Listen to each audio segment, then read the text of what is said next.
What's up, you filthy casuals? Welcome to Casual Shenanigans Gaming, episode 150. The best podcast on the internet. No one gave us an award. We're just saying it for now. We're claiming it. We've earned it. This is a podcast all about the irreverent love of gaming, and we have made it to episode 150 after only almost 4 years. Don't do the math. We're super consistent.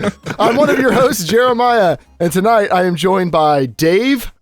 What's up, guys? James. I don't know why I'm pointing to my Skype window. Nobody else can see this. James. Whoa, hey. Hi, guys. And Joel. Swing. Never again. That's a 90s thing, man. It should be cowbanger. If you're wondering why we're dressed like idiots, it's because tonight is all about retro Duck games. Dynasty. Not Duck Dynasty. Tonight, that was a happy coincidence. But we wanted to do a podcast all about retro games. And the more we talked about it, the more we thought it was a good fit for episode 150. Not at all because today is the 20th anniversary of the Nintendo 64. That's a happy coincidence we just discovered this morning, but we can pretend like it was the plan all along. And tonight is all going to be about retro games. Now, retro means different things to different people. So to some people, retro means like the ColecoVision, and to other people, retro means like PlayStation 2, before the internet came along and ruined consoles or whatever. So depending on what age you are when you complain in the YouTube comment section, retro means different things to you. And tonight we're going to be covering a wide range of ages from James to me. So welcome everybody to the show. With that, I am going to take these glasses off. Actually, it's super Thank bright you, now. Unabomber. So I got a story about these glasses before we get started that is no way related to the podcast. So about a month ago, a thick padded envelope shows up from China, I believe. That sounds scary. And inside are these Wayfair-esque glasses. They're made out of plastic, nothing that special. The package is made out to John. John does not remember ordering any glasses from China, and they're not that great quality, so they don't look like they were that expensive. And we're like, that was kind of weird. A week or two later, another package shows up from China, identical pair of glasses. So now John and I can cruise around together in our bootleg Chinese Wayfarers. Someone's going to come searching for those glasses, This is the start of Breaking Bad. You understand, Jeremiah, that was just a trial. They want you to order 10 million of them. Yeah. All right, son, time to pay up. Probably somebody's engineering sample or something. Exactly what I was thinking.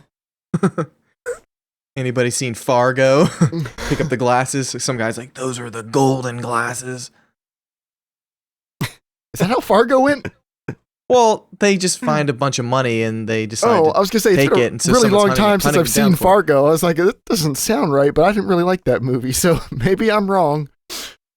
Joel's the film buff. You could have told me that. It didn't have any Vin Diesel in it. No, Joel is not the film buff. He smacking watches together. films in the buff. Get that straight. Well, anyway, I think we're going to just skip on past that and start the show. If you don't know, this is Casual Shenanigans Gaming, a podcast all about the irreverent love of gaming. It used to be a podcast all about Battlefield, DayZ, and everything PC gaming related, but we changed that about 50 episodes ago. But you can watch us live Thursdays at 8 p.m. Eastern Standard Time right here on youtube.com/casualshenanigans/live.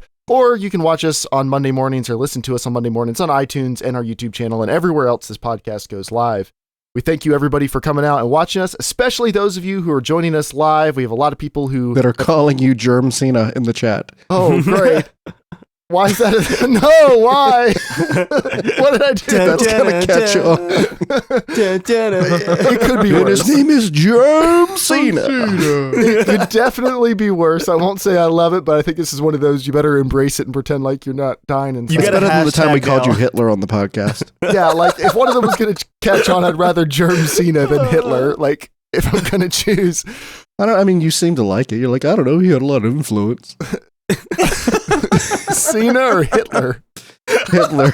All right, so that's enough Hitler jokes. I'm very sorry to everybody who heard this was like, all right, well, this is not the podcast for me and bounced out. Well, we're talking retro tonight, right? You don't That's get not... much more retro than the Nazi Germany.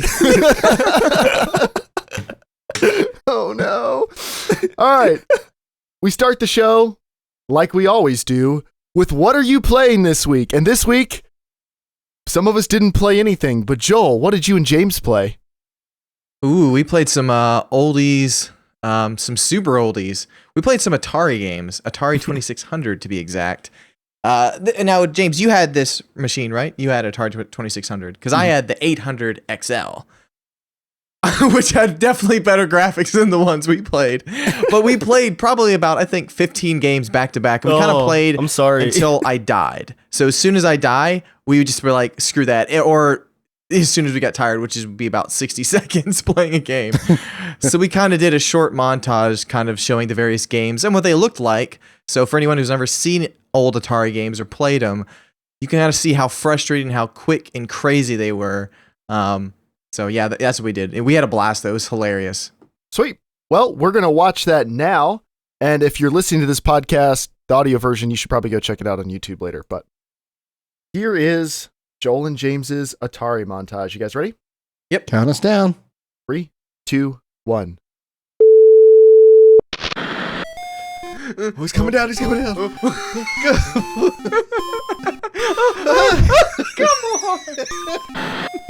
Oh. Oh, Whoa. dynamic.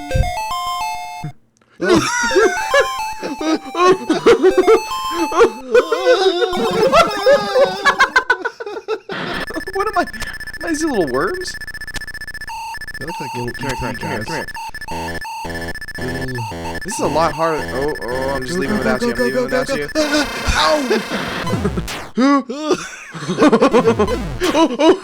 Oh, gosh. Ow! Misjumped that one. Ow! What? Oh! Oh! No! It looks like he's crapping on me. What? Which way am I? Oh, I'm looking top down. I'm like, what the hell? What do you think you're hitting with? I had no idea, man. Like a little alien leg. Yeah. Full power. I got... Oh! Oh, it's a sand trap. Oh, my gosh. Swing. He's trying... Oh! Whoa! Where did that come from? Shit. This is really hard. Damn it. This is really hard.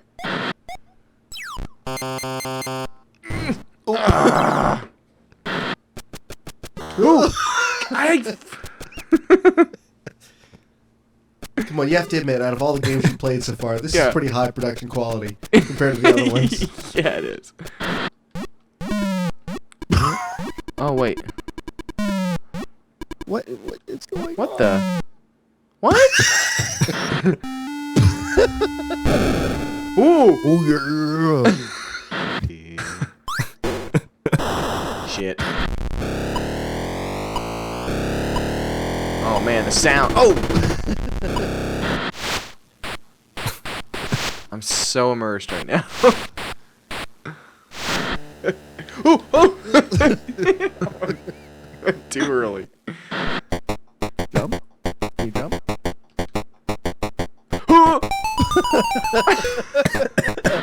Yeah.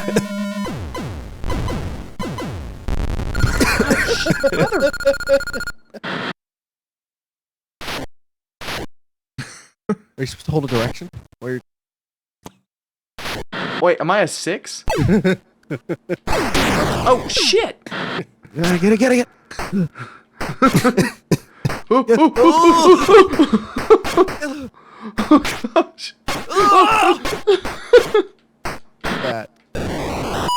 Shit. Shit. Okay, if you run into the guys too, you're... That's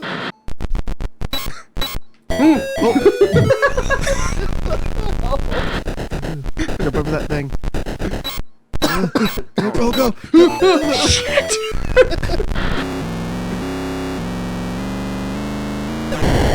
Oh, gosh.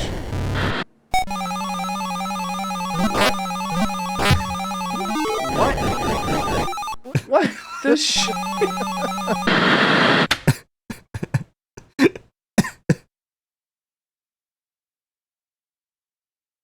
what was that one game? Walk slowly away from scorpions in the desert?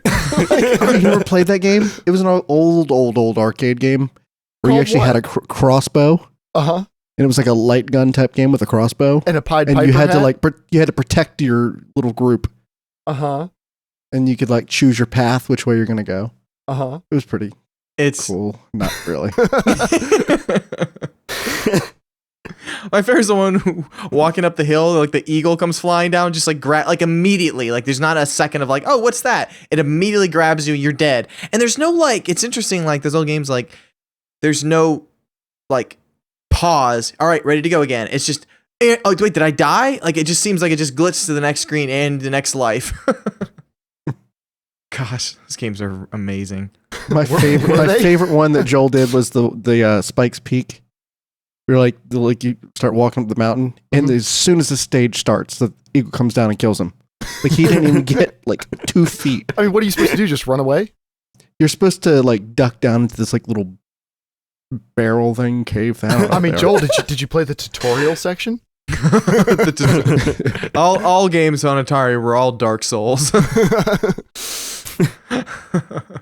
right, up next is our main topic tonight, which is going to be a brief history and some other stuff regarding gaming platforms.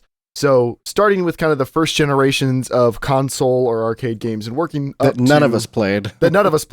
And working up to, we're going to end at, I believe it's the 5th generation? Mm-hmm. We're going to end at the 5th generation, which is N64, PlayStation, Jaguar, and Sega Saturn. I don't know what Jaguar is.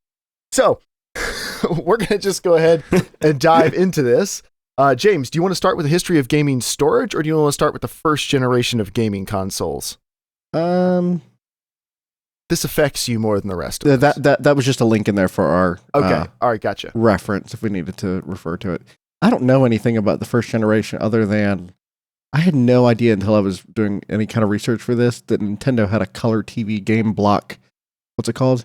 The Color block TV breaker. game series. Yeah, the Color TV game block breaker. I had no idea that was a thing. So we'll start the first home systems were the Magnavox Odyssey, sold for $100 in August of 1972, which would have been $566 today. Ooh. It sold 330,000 units. Next was the Magnavox Odyssey, and this isn't all necessarily in the same order. I'm just next in the first generation. Was the Magnavox Odyssey, which sold for $100 to $230. And that would be $440 to $1,011 in today's money. You gotta keep in mind, like a lot of these were very, very advanced for the time, believe it or not. And Advance, I mean, that they had nothing else they were competing against. that's true. I mean, it was like a new technology completely in 1972. That's wild to think about. Home Pong sold for $98.95, the equivalent of $435 today. $400 for one game. For one game. They sold 150,000 of them too. So Battlefield 4. Basically what Joel pays for any single game that he buys because he buys it on 2 consoles and the PC. And then there was the Binatone TV Master. I've never heard of this, but it was sold over here. Does anyone know anything about this? No. TV Master. And there was the Telstar, the Coleco Telstar, which sold 1 million units.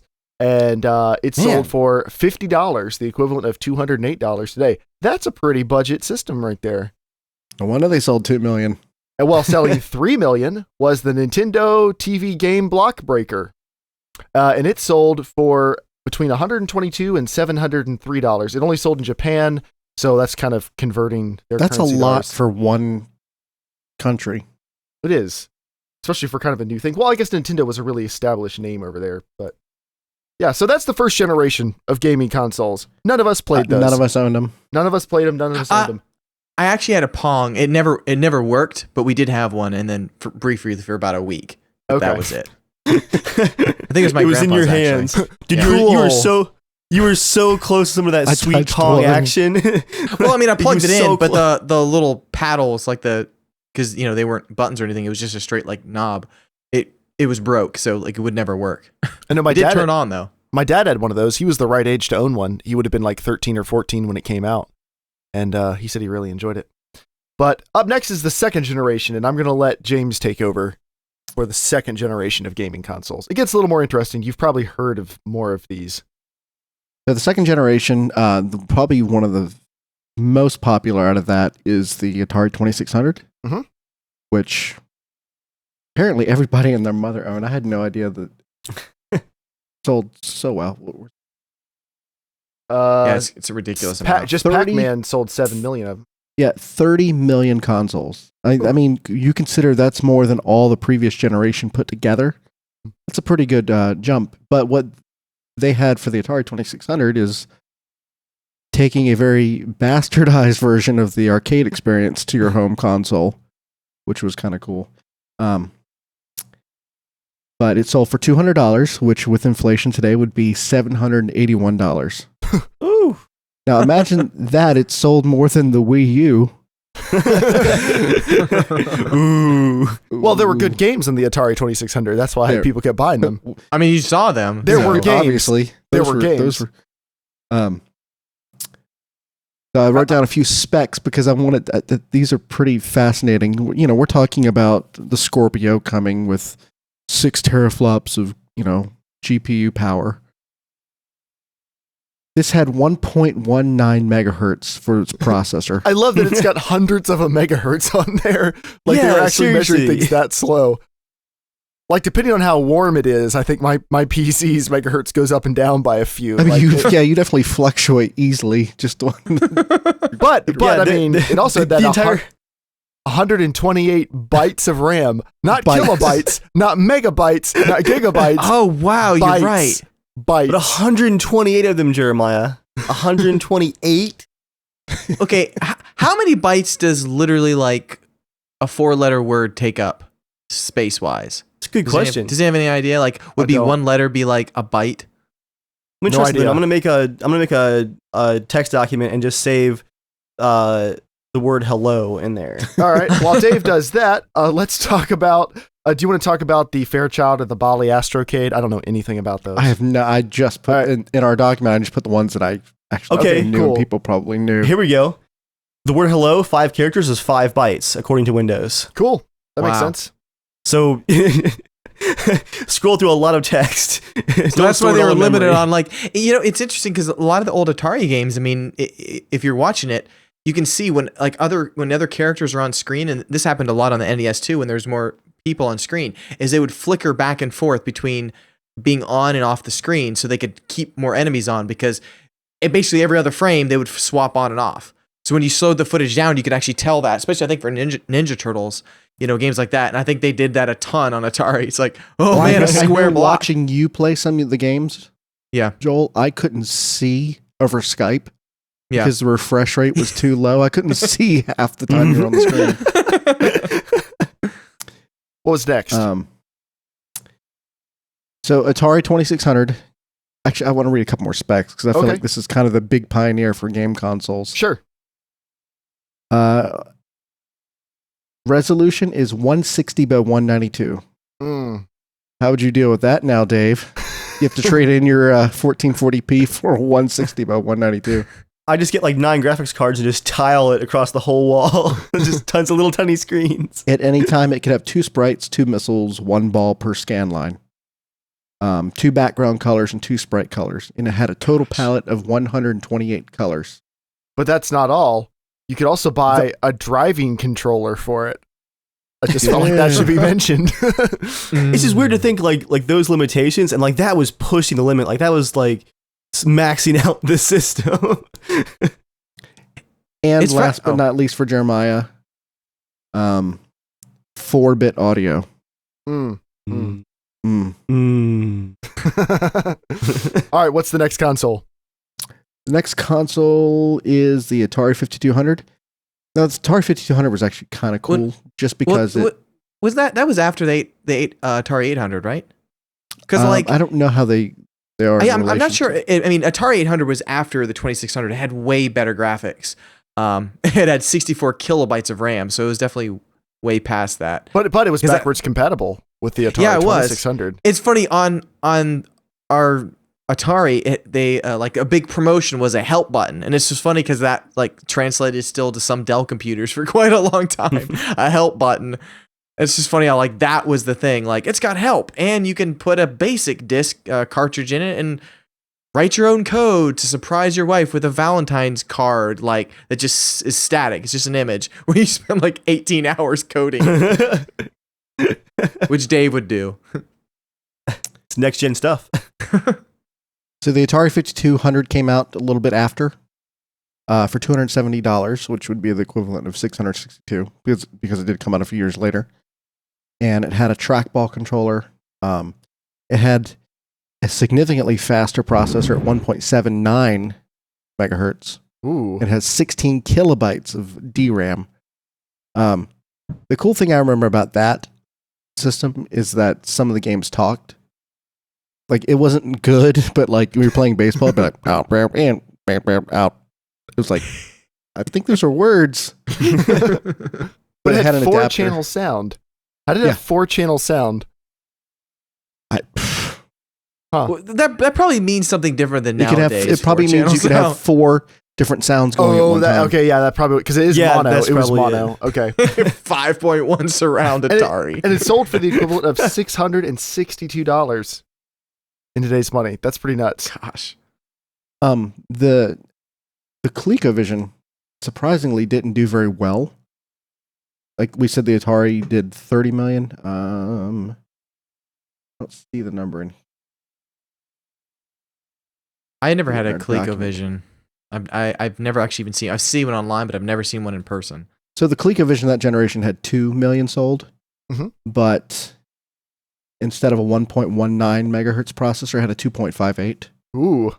Which sounds like a lot when you compare it to that, but they're still both like less power than opening a document on a watch. I like that it was compatible with the Atari 2600 with an expansion thing. Like, that's pretty crazy to be cross-platform compatible. Well, you know, the standards were a little looser back then. That's true. But that was actually comparatively cheap. That only sold for $488 in today's money. $199 in August of 1982. It had a 3-tone generator and a 1 noise generator. I don't know what that means. A tone is like Exactly. musical, and a noise generator might just be like that. Like you can't play tones. It just makes... They all sound like that. That's true. Every old game sounds like...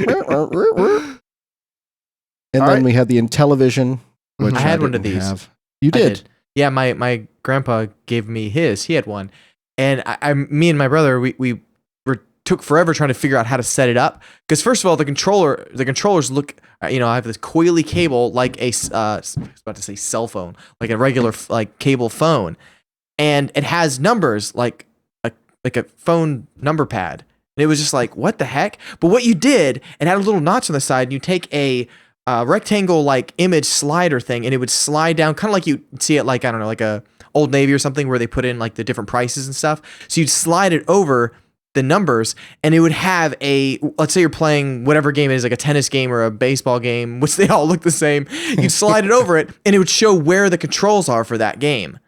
But what was annoying is the D-pad would be different on every game generally. It wouldn't be the same buttons because it's just a number pad. So it would be like up could be 8 or this could be, 9. It's so weird. So like if you didn't slide it in the right way, you're playing the game backwards, and we do that all the time. It was so weird. Because if you lost that thing, like you'd have to be like, I have no idea how to play this game because you don't know what buttons. It was ridiculous. So I'd say the last system that really mattered in this part of the generation was the Intellivision. By Mattel. Also backwards compatible with the Atari 2600. Yeah, it's so ridiculous. Like, why can't we have that today? Why can't we just put our Xbox disc in our PS4? Come on. They could do it back then. How fast was that one, Jeremiah? That was 894.886 kilohertz. Not even a megahertz. Not even one whole megahertz. Had 1.456 kilobytes of main RAM. So a decent amount of RAM. Not too bad.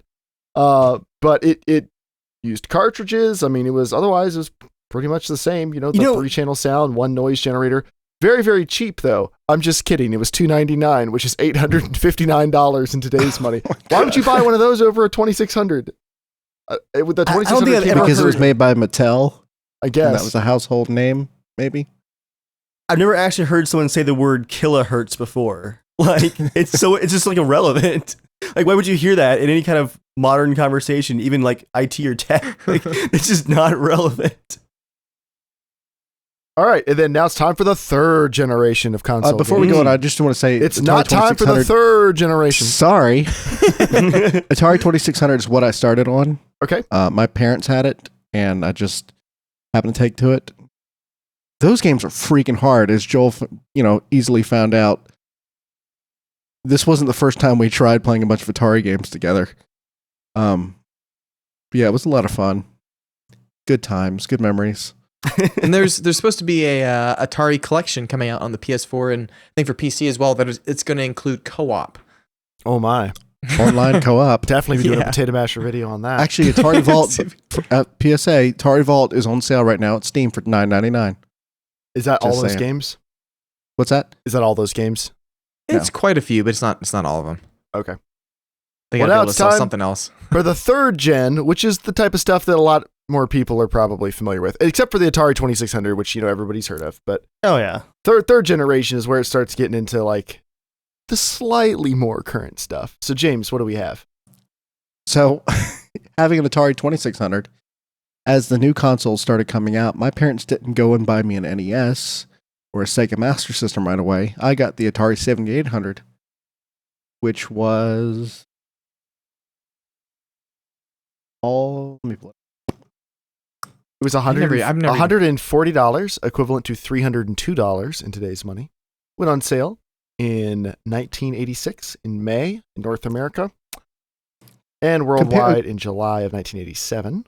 Now compare that to the other consoles in this generation when it came out. It came out about the same time because It came out later. It came out. Well, the Sega SG-1000 came out in 1983. Oh, they all came the out. NES was 1985. The Sega Master System was 1985. But they no, were. I mean, yeah, 1986. they all came out at the same time, but they were all competing. So the Atari 7800 was competing with the NES, which is one of the most popular video game systems of all time. Even if it wasn't the best selling, Mhm. everybody recognizes it when they see it, and everybody recognizes that controller because it really kind of revolutionized gaming. But it also still had a 1.19 megahertz or 1.79. I don't know if that meant between the two different chips because it was backwards compatible. Mhm. Apparently, everything was backwards compatible with Atari 2600 back then. So this time they had 4 kilobytes of RAM, Ooh. and they bumped the With resolution. 2 kilobytes of main RAM, 2 kilobytes of video RAM. Oh, no, sorry. You're talking about the 7800. I'm sorry. I'll shut up. Yeah. Is that it came kilobyte with a K? Oh, my. It came with pole position 2, which was Joel? more enhanced. Oh, I thought that was Joel laughing Oh, what? No. I mean, No, I was, okay. What? at a pole position joke. It just seems Oh. like the type of thing you'd be laughing at. No, I actually- I I heard actually you missed laughing that. in my head. free pole position? What? There he goes. So yeah, 25 colors on screen at a time. Ooh. 1, 4, or 12 colors per sprite. 256 color palette. Little bit of a bump, but not something that could compete with the Nintendo or the Sega Master System. You know, guys, I wanted to point out here, like, even back then for these very relatively small games and smaller teams, they still had, like, a concept artist who would, like, paint or illustrate this, like, cool concept for a game, and the artist sits down and goes, like, bloop, bloop, bloop, bloop. Yep, there it is. He has, like, some sort of, like, sword guy with, like, the armor and the background is, like, all painted. It's like, no, we got 2 colors for the background. You want brown or white? Well, the best thing about those old games is they had artists that would make covers for these games. Oh, yeah, So when you buy it, it would be like this like really cool landscape and all this stuff, and you get it, it's like 4 blocks. You're like, what the hell did I just buy? Like you literally bought games based on the front cover back then. It had nothing to do with the game. Yeah, the box art was the best. It'd be interesting to see, like, I tried to search to find out, like, people's, like, thoughts and opinions on these devices when they actually came out. And I asked my dad, because he had, he bought the Atari 800 and used to download and and buy games for us, bring them home, or copy them from people at work onto Download. floppy disk. Yeah, did I say down? Gosh, wow. Hook onto the BBS. Copy them on floppy disk, and I playing them. I think as a kid, I don't remember them ever thinking this looks real. Like when I played baseball, like this looks realistic graphics. I just remember thinking it's a game. That was it. Like it's funny. Like now, nowadays I think with games we go, holy crap, it looks really realistic and the light, and the reflections and stuff like that. But back then, I don't think it really mattered too much. I mean, like good graphics were just good, but you just thought, oh, I'm playing a cool game. This looks like baseball, but it was like this looks real. I don't think that ever, not that I know. It was kind of like one of those things where just because you had control over the experience, it was like revolutionary. Kind of like playing a board game based on something. Like you're not actually doing, like Monopoly. You're not actually trading stocks and all, but it's like it's a fun stand-in because you're in control of it. So I think games back then were just the same way. It's like this isn't really looking like baseball, but it has some of the main themes of baseball, and I'm in control of it. It's hitting some of those. I don't think they're even high notes, but it's hitting some of the notes for baseball. People modded Ataris and stuff back in the day too. Like if we could transport Dave back in time, Dave and Jeremiah be making potato mashers of Ataris. Like they would like solder on upgrades and stuff like that, and like totally hack it so they could have a little bit more RAM. They could overclock the CPU. I'm like, oh yeah, blazing. You overclock it just by getting a slightly thicker power cord to plug in, and like bumps up to 1.85 megahertz. You're just like trembling. The sweat rolls down your face. Holy crap, guys! Did any of you guys ever watch that 70s show? Oh, I love that The show. episode where they were modifying the Pong to get the little paddles smaller, like on the screen. They're awesome. making Pong hardcore with like a soldering iron. Hardcore mode. So that's the Atari 7800. Have we talked about the NES? No, we're not talking about the NES or the Sega Master System. Debatably, I mean, what do you say? The most famous game system of all time is the NES. As far as cultural reach Cultural recognition. for 30 years after that, I mean, the PS2 is probably the greatest system of all time, depending on your standards. But the NES. So I didn't know the Famicom and the NES were like the same system. Can you explain the difference to me, James? Yeah, one sold in Japan and one sold in the US. I mean, that was the only difference. I mean, they look completely different. They did Right. look quite different. But they played the same stuff. The NES was like one of the first, home consoles that the whole design of it was so different from all the rest because they wanted to be just, kind of blend in with the environment, but also just feel like, I don't know, aesthetically kind of cool. I remember so let's make it look like a concrete brick. Well, but it honestly felt blend in with the futuristic. The wall. way it worked, it had kind of like, I don't know, all the other systems were like, had lots of weird slidey things open. You pop this thing down. It just felt kind of wobbly, but the NES was really like, it felt secure. It felt very futuristic at the time. I hated my brother for years because my grandma said he could choose between a NES, and this was like right when it came out, like that Christmas, or a guitar.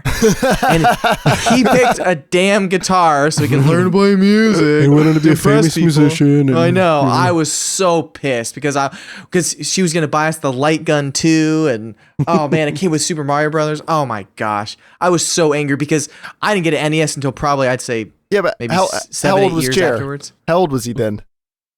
I would guess maybe 13. Yeah, he wanted the guitar. He wanted to be pulling mad chicks, man. You gotta learn those songs. He was gonna learn how to play like Springsteen. I didn't understand. Nintendo for why the would game you room. pick a guitar? Anyway, I actually had the Sega Master System before I got the NES. because you were a Sega kid first after you were an Atari Yeah, I kid? was. Well, I mean, I don't remember the process of getting it, but Mhm. that's what my parents picked. And I actually liked it a lot. Like the games back then were pretty awesome, especially because Sega made a lot of arcade games back then. And so going to the arcade and playing Shinobi, and then coming home and playing a version of Shinobi was kind of cool. They did have a version on Nintendo, but I thought the Sega Master System was a little better. And spec-wise, the Sega Master System was a little better. It also had this really cool, it had cartridges that go on top, and they had a little card slot for certain games you could play. Like in the front, like Great Tennis was a card slot game, or Spy versus Spy. I didn't actually know about that. I've used one before, but I actually never noticed there was a slot in the front that you could only Oh, can I say one last thing on the NES? It was 1.79 megahertz processor, and that's the difference between 1.19 for Atari 2600. And I think what's amazing is look up some NES games. Mario Brothers obviously is a staple. It's got really good looking graphics. But then look at Mario Brothers 3, and then look at whether or not you like it or not, the game Battletoads is a visually stunning game when you think about what they did on that. That's cool stuff. I feel like that's very much like Xbox 360 launched with Oblivion, and it's like looks like shit. And then at the end, what they were able to pull with GTA 5 or Skyrim, it's like it was a huge difference on the NES. It's amazing that it's not that much better than the Atari 2600. It's not that much faster. I think it looks like the biggest differences back then were more like the amount of storage on a cartridge and the amount of RAM available and stuff like that, because you didn't actually need as much processing power as you needed, like the ability to load up assets and have them ready to go and stuff. That they saw did some huge pretty growth. Creative stuff with cartridges back then to get games to look good. Some of these had extra RAM in the cartridges. Yeah, I forgot about it. Like Zelda, Legend of Zelda. That was a lot of games back then had extra RAM, and it had a little battery inside, and so I think it was supposed to last for like 10, 12, something like a long period of time. So that's where all the save games was on the cartridge. And I remember I read a story just like a couple of years ago. There's somebody who had been playing some game on the NES for 35 years. He had not turned the NES off once. That's hardcore because he didn't want to lose his save game. But that's amazing. How could you just maintain that? The power never went out? Apparently. I thought it was pretty hardcore. Those guys who didn't want to give up on Halo 2, so they kept their Xboxes online for like a month maybe. I think that's how long they made it before they shut down. It's pretty amazing though that it could stay on for that long. A lot of people did. I definitely remember like being in the middle of a game and having to stop and just pausing it and then turning the TV off and leaving See it you tomorrow. for hours. All right, so Master System, James, what do we got there? Sega Master System. Okay, so the Nintendo was 1.78. Sega Master System was 3.58 megahertz. Whew. Wow. Which again, today's standards, it sounds so ridiculous. It's not even funny. Look at that jump though. That's pretty impressive. Yeah, it's essentially double. Not just that, 24 kilobytes of RAM compared to 4 and 0.27 on the NES. So yeah, a lot of the games were actually pretty good representations of the arcade. Like you didn't look like you were playing like. With the Atari, if you went home and played Pac-Man, it looked nothing like the arcade when you had it on the 2600. Downgraded again. It was a different game completely. But this generation, they started getting a little closer. The cool thing I think about this generation is that they started coming out with they went all peripheral happy. And we kind of talked about this a little bit when we did the podcast on the different controllers. Mm-hmm. But this is where we saw the different light guns. Both systems had it between Sega and Nintendo. Nintendo had the trackpad where you could rub your fingers across it and make it run automatically. Robbie the Robot. Yeah. But the Sega Master System had the 3D glasses, which was really cool. You just hooked it up to the system, and it did it's kind of like Red and Blue 3D. It wasn't like your normal 3D now stereoscopic, but it was pretty impressive. They called it Segascope 3D glasses. The NES actually had, I think, a version of in Japan. It was a modem you could connect to it, but it never actually kind of really fully got developed and sold. But it was working, and you could download or at least play certain games online. I'm not sure if you could play against other people, but you could just at least play certain games, like a subscription to it. But it's crazy. I had no idea that was that until I was researching last week. I know we probably talked about this during the controller podcast, but did you guys ever use the NES Advantage controller? No, never did. Yeah. No. Click on that if you don't know what it is. That's the giant one, right? That's the one with the arcade stick. It's like a modern fight stick that people get for but it was games, really cool. It was like if your friend had that, you're like, oh man, I want to play with that. Joel, you could have had that instead of your brother having a guitar. Just think about it. Have you ever told him how mad you were? Oh, I told him, yeah. Have you talked to him? I honestly didn't want to hang out with him for a while because he knew I really wanted that because it was it was one of those things where like my grandma would usually get us all something really awesome for Christmas, but I think this time she decided, because Jeremiah was the oldest, to just let him get one big gift, and it was kind of like a gift for all of us or a gift just for him. And I was like, I hate you for life. But I can play music for you guys. Have you talked to him now that he's like, now that you're both adults? Have you talked to him again to ask like what his reasoning was? Like, does he remember that being a big decision, or he's like, oh, whatever? He barely even rememers that. Honestly, Really? He really doesn't. Yeah, because I think he was just. And he's like, I don't know why Joel, this 30-year-old man, is just hung up on this NES still. I didn't care about it then. I don't care about it now either. Joel's like, I could have been somebody. Ah.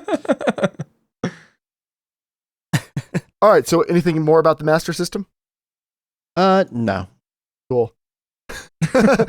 All right. Now we're getting into the 16-bit generation, the 4th generation of video game consoles. 16-bit. What amazing things did the 16-bit generation Just to bring us? pause real quick, for the last gen, was anyone here alive when those came out? For Atari? I mean, like NES? In 86 for like say the Sega Master System. Who was alive? James. Thanks, Dick. Yes, I was born- alive. Yeah, I was born in 85, so yeah, I didn't really, Yeah, I played it, figured but it I was- wasn't. It was Joel and James. So yeah, me and Jeremiah weren't even born yet. This was when these were our coming out. generation. Started with. I mean, I was the 4th generation. 7 when they came out. Nice. I honestly didn't know what good looking graphics were, other than playing in the arcades. Like I remember the Star Wars games and like in Mortal Kombat and stuff. But games to me were always Atari. Like that was a very long time. We got our first computer in 1998, I think, with Windows 98. So for Cutting me, edge. like it was just so weird. Like that, Atari games, that was just gaming, and then it was until other friends got bored of their Super NES or NES that we played that. So I was always playing like 2 generations behind of whatever else had. It was only until the N64 came out that I was like, F this, I got to get this the second it comes out. I remember like I was so Little happy. 12-year-old Joel saying, F this. Well, he was homeschooled, so he had to actually say "F this." Our mall had a He's KB Toys, and I still remember it was honestly one of the happiest days of my life as a kid. My mom allowed me and my brother to save up, and we bought an N64. We got the Purple Haze, I think it was called the Purple Haze controller edition, and we got Mario 64. We got Rush. That was like, I'm finally joining everyone. Joel, that's We can play 5th generation. games. You can save that I know. memory for the next segment. Sucking all the fun out. Now, if you have any great Super NES memories, we would like to hear those now at this part of the podcast. Okay, I have one for that. Sweet. Actually, damn it. I got the story wrong because I just remembered we had the choice between getting an N64, but we didn't have enough money. Oh no, they ran out of them because they were so popular. Oh yeah, We they actually sold out. Yeah, like we actually. crazy. I didn't want to leave the store without something, so we bought a Super NES at the time, and this was like towards the very end, right when N64 just came out. Yeah, that's what it was. We got the Super NES, we got it home, and I remember thinking, we got a driving game, and I was like, this looks like shit. And I was like, everyone else had the N64. You were a little potty mouth back when you were like 10, 12, whatever. I played games. No, you were 6. You were 7. How old were you? N64 came out in 95. 95? So 10. Yeah. You were a 10-year-old with the potty mouth. Joel, Yeah. Joel, the spoiled child, like his parents at the door, like, we got little Joel a special gift. This looks like shit. We failed his parents. Okay, so the happier part came when my mom realized that we were just not enjoying the NES, Super NES, and we didn't have enough money to get the N64, so she ended up just getting, like, she gave us extra money and we got it. Like, we were able to exchange it. And my mom can do some really good haggling too at the stores. So, because we weren't able to return it actually, but she haggled like crazy because it was near Christmas and we got one. And it was like the only N64 too. That's so I was where your like, brother gets it from. Yeah, pretty much. So yeah, that's what it was. I totally forgot about the Super NES. I was like, I want something. I mean, and Super NES was amazing, but not amazing when the N64 came out. So anyway, Yeah, sorry. the TurboGrafx 16. Did anyone own the TurboGrafx? I did. What an awful name. I traded a bunch of like baseball cards for it. You know, it was a good With a system friend. because its best-selling game was Bonk's Adventure. What's good old Bonk up to? James, that description is like just a setup for some kind of like just an American baseball diamond family movie where you trade your baseball cards to buy your gaming system to play with your friends. That's fantastic. Do you have anything you want to talk about the turbo graphics? It was cool because it had the not so great CD system. CD-ROM. It was one of the first CDs that connected to a console. That was kind of cool. That's all I got to say. It was also card based. It wasn't like cartridge. So you like slid the little card into the slot in the front.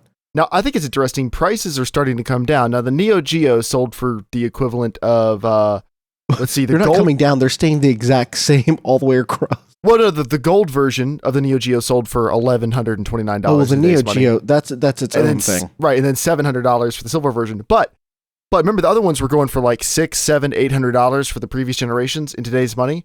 The Super NES was $347 in today's money. The Genesis was $363, and the TurboGrafx was $382. So they're already, you can see the technology is getting better. They're starting to drop from previous generations.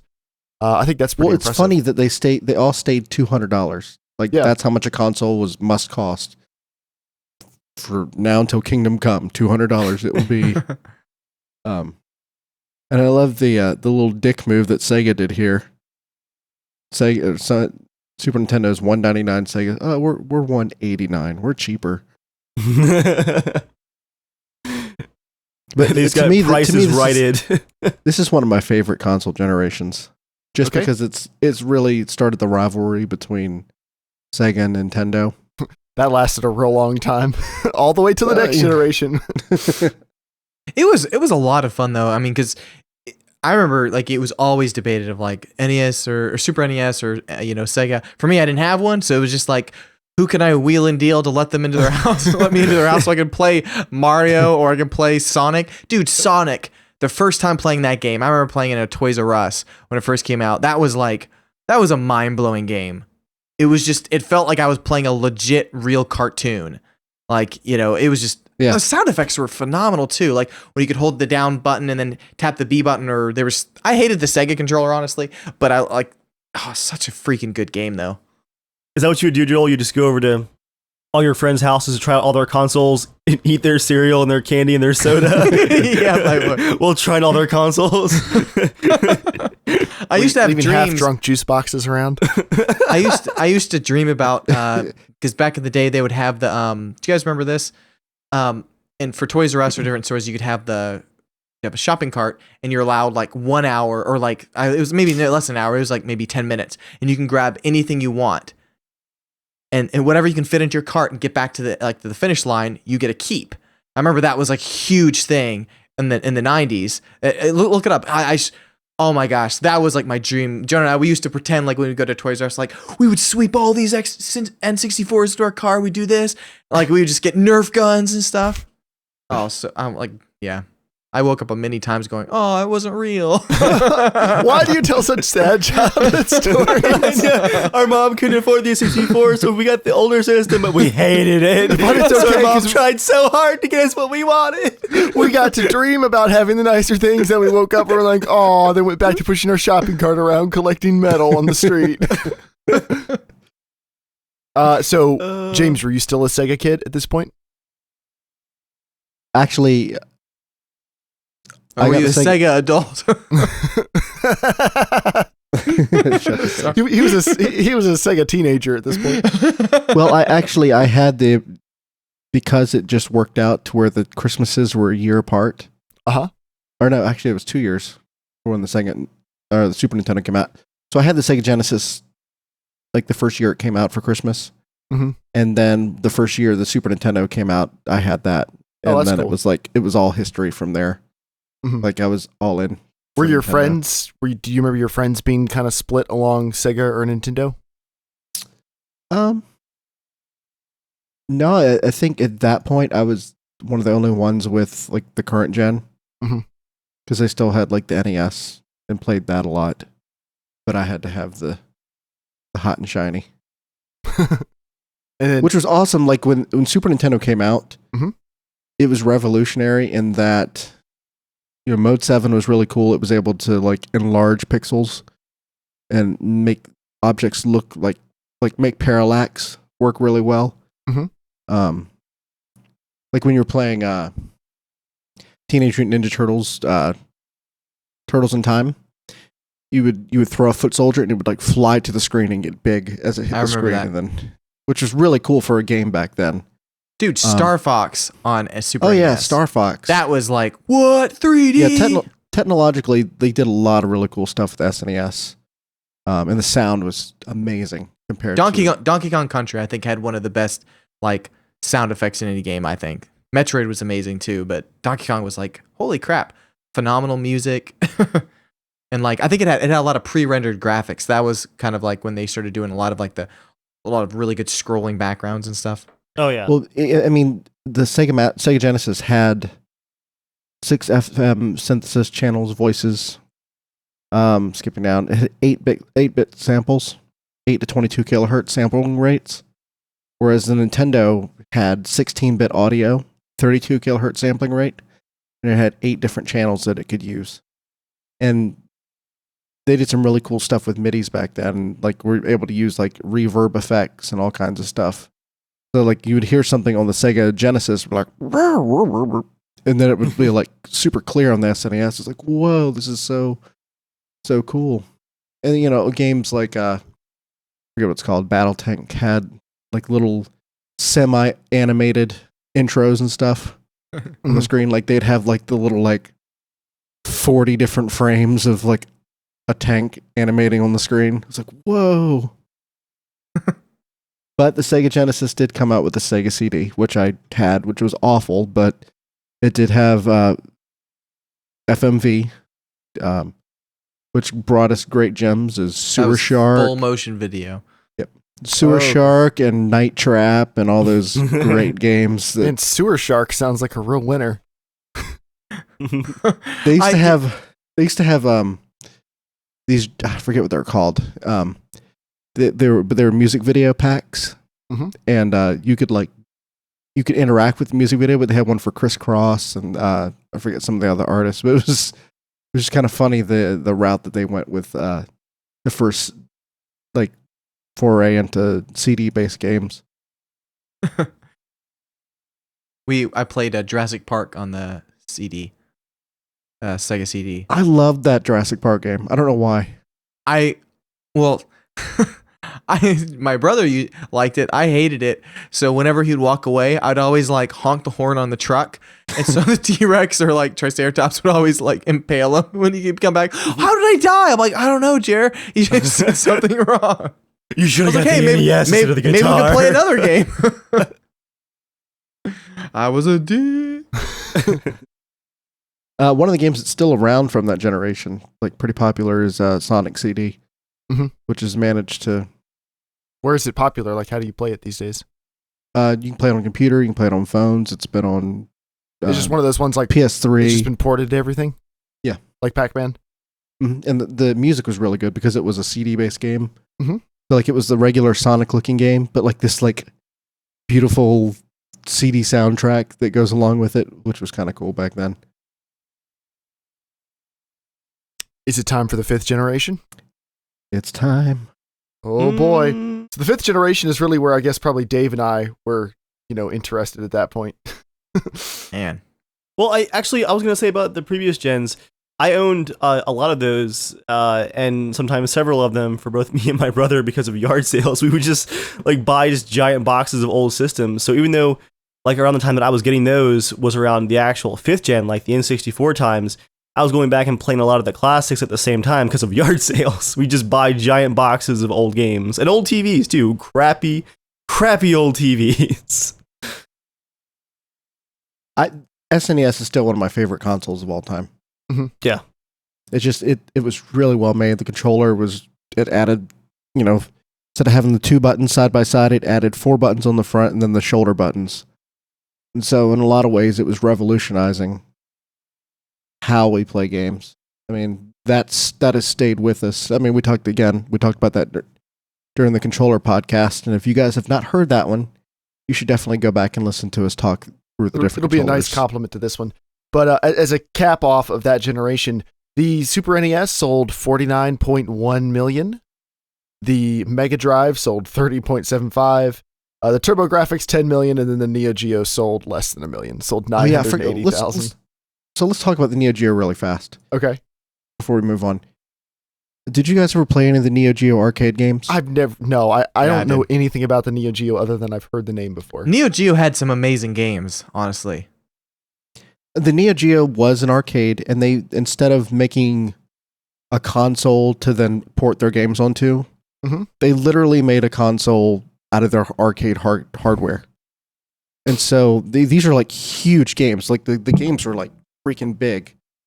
And that's why it was like hundreds of dollars more, which equivalent today would be like $1,000. James, am I correct in saying, weren't they called like, maybe there was emulators or something like that, but they were called MAMEs? I always remember Neo Geo were like MAMEs or something like. No, look it up. Not memes. You're looking for ROMs. No, looking for you guys memes. They called it ROMs. No, there's I honestly don't know. Multiple arcade machine emulator. Oh, okay. Freaking youths. I was correct. Now, that's what I thought. Everyone was like, oh, look, you gotta check out the memes. I'm like, you're saying it freaking wrong. It's MAMEs. Like, morons. I'm like, why is everyone talking about arcade games? Like, doesn't make any sense. You're right. It doesn't make any sense. I don't know where they called them MAMEs back then. But okay. All right. Okay. So anyway, moving on to the 5th generation. This is a generation a lot of our younger listeners will be more familiar with because it had things like the Atari Jaguar and the 3DO Interact. No, I'm kidding. I mean, it did have those, but it had the PlayStation, the Nintendo 64, and the Sega Saturn. Nice. So the N64, probably the first system a lot of people played. I mean, I think that's kind of where a lot of people's memories come from. You know, when you play Mario 64 for the first time and you're in a 3D world running around. Like, I remember my mind being absolutely blown. My friends got one when I was like 5 or 6 and went over to their house. And like, I just couldn't imagine that this was something you could actually do, is sit on the floor 5 feet from the TV and do this. You know, it's the rules. We have an N64. What memories do you guys have from this generation? Number one, it being 4-player.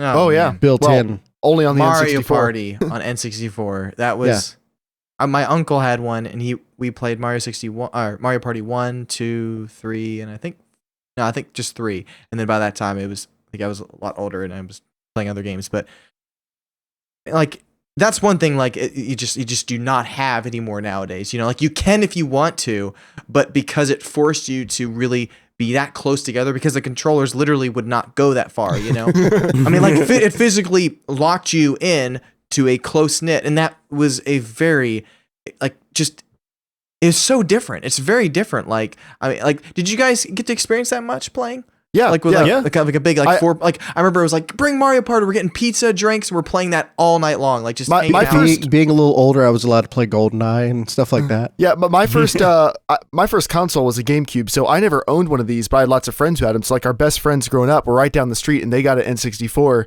So we just went over to their house like constantly, and we would just sit and play, like trade the controller for Mario or Star Fox, and then play like GoldenEye against each other and stuff. And like, we just did that for hours and hours and hours. But you're right, it was everybody sitting on the floor in front of the TV, like shoulder to shoulder. That's where everybody's fond memories of like playing games in the same room together. I think most of them are N64 related, because the PlayStation was still only 2-player. Yeah, they had the adapter for 8-player. They had an 8-player. They did, but for like N64, it was 4-player. It was for just most 2-player, multiplayer basically. games. Yeah. And for the N64, one particular memory was with Super Smash Brothers, which came out later in that generation, 1999. But I went over for a birthday party at a friend's house, and like Smash Brothers got like serious, and like everyone's clustered together on like, they had one of those giant TVs that was like 10 feet thick. Yeah, the rear projection ones. The rear projection with the fabric screen and all. So we'd all be in there playing Smash Brothers, and at one point it got so competitive, the adults had to shut down the party and like move to snacks because there was a screaming match over the Smash Brothers game that led to shoving in seconds. It was about as like people will like fist back, ready to fist fight over it. And Joel's like, "All right, time for snacks. Game time's over for now." Yeah, Joel, playing it all together in the same room was great. What I remember about that is moving into true 3D. Mhm. Like they had some faux 3D, even Star Fox. Scar Fox. Star Fox It's was generic, right? it was 3D polygons and stuff, but it wasn't like you weren't able to move in a 3D space other than, across the screen like this. Mhm. And then when Mario 64 came out, like it literally just changed gaming. And you see a lot of games from then, like, the next Zelda came out in 3D, Donkey Kong came out in 3D. GoldenEye completely created a genre for home console shooters. Yeah, I would say that Mario 64 probably did the most to like change gaming like forever. I think outside maybe Mario Brothers initially on NES, but just being so polished, and it was such a like I remember the first initial tutorial of that game, which is very short, like extremely short. It just said, "Here, press the C buttons to change camera," and I was like, "What the crap? What's a camera? Yeah, and then you could go into the first person mode and look around. I was like, oh my gosh, like that was VR in a way. Like, gosh, that was so. I really wanted a sequel to Mario 64. In Mario 64 being 3D, how much time did you guys spend? 'Cause I know I did, trying to find like shortcuts by jumping and sliding off of stuff. All the Like, time. I still do that in games. Because like that's where it started for me. Like I wasn't happy with like after being so used to that linear left to right side scroller deal for a lot of games, the freedom to be able to glitch your way across things or hop down and take shortcuts and all. And if you got like an accidental where you jumped off of a ramp and you fell through like most of the level and you landed somehow on something, it was like you spent hours trying to do it again and never could. Just all the time trying to break that game because of the freedom in it. Oh man. Now, I find it interesting that, people seem to have the most memories of the Nintendo 64, and this is just my biased, my perception of how it went. But the N64 only ever sold less than 33 million units, and the PlayStation sold 103 million almost. 102.5 million units. Crap. And then, of course, like, the Sega Saturn sold 9 million, and the Atari Jaguar sold 250,000. So, I don't know if it really counts as being a console. So I think it's interesting that it feels like so many influential things came from the N64, like that interesting control, the analog controller design, the 4-player, co-op, kind of the last of the cartridge games or cartridge consoles, all these things, but it actually didn't even sell that well comparatively. I just find that interesting. I don't know if there's any particular reason, but I wonder if because it was such a group gathering type of system where, for PlayStation, anybody I ever knew, and I think I maybe knew about 5 or 6 people that had the PlayStation.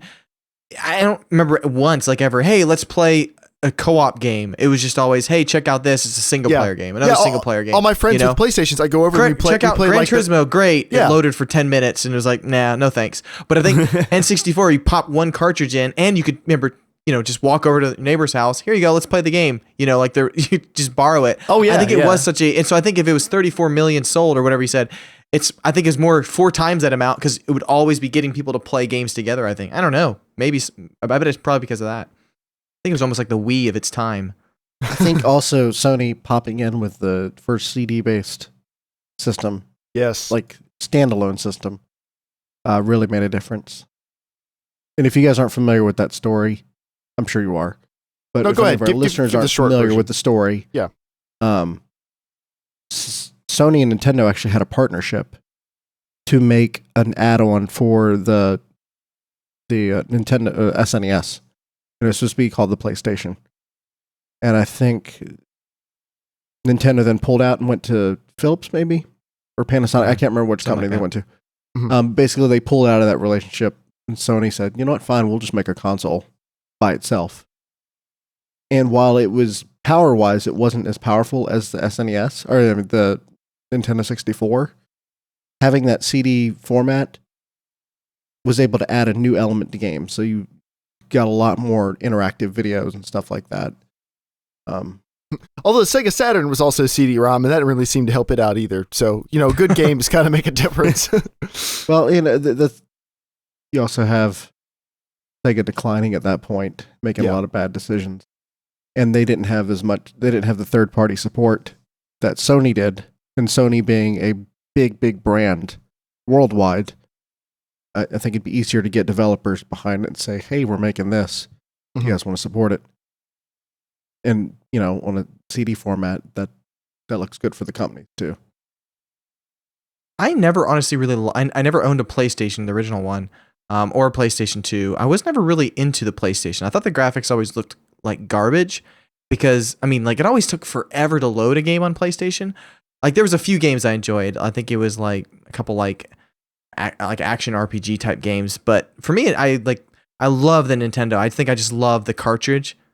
I think since I maybe grew up on Atari too, I think I just love that, and I really like the controller. That's just interesting. I remember a lot of people having the PlayStation, but it was always the same games. It was Crash Bandicoot and Tony Hawk. That was it. Those are the two games I remember everyone had, but I don't remember playing anything else. So PlayStation was kind of beyond me at the time. I knew about it, but I didn't really play too much of it. Didn't interest me that much. Maybe Gecko. What's the Gecko game? Gecko. Was it just Gecko? Or Gex. Anyway.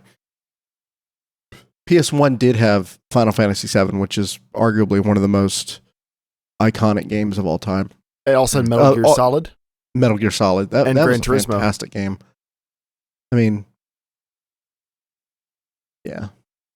That kicked off a lot of really seminal franchises, but it led to, I think the PlayStation's biggest accomplishment was it led to the PlayStation 2, which I'm a little bit biased towards, but the PlayStation 2, in my opinion, is one of the greatest consoles of all time. Sold 155 million units, which is pretty good. I wonder how much it's actually still selling now. I know they're not making them anymore, but I'd just be curious, how many are sold each day? Is someone picking them up somewhere? I bought another one year and a half ago, 2 years ago. 2 years ago. Another one? You have two of them? Well, no, I had one. I've had them in the past. Oh, okay. And I decided I wanted to play some more games, so I bought it again. And the Xbox only sold 24 million, and the GameCube only sold 22 million, and then the Dreamcast sold 9.13 million. Which is sad, because the Dreamcast, such a great system when it came out.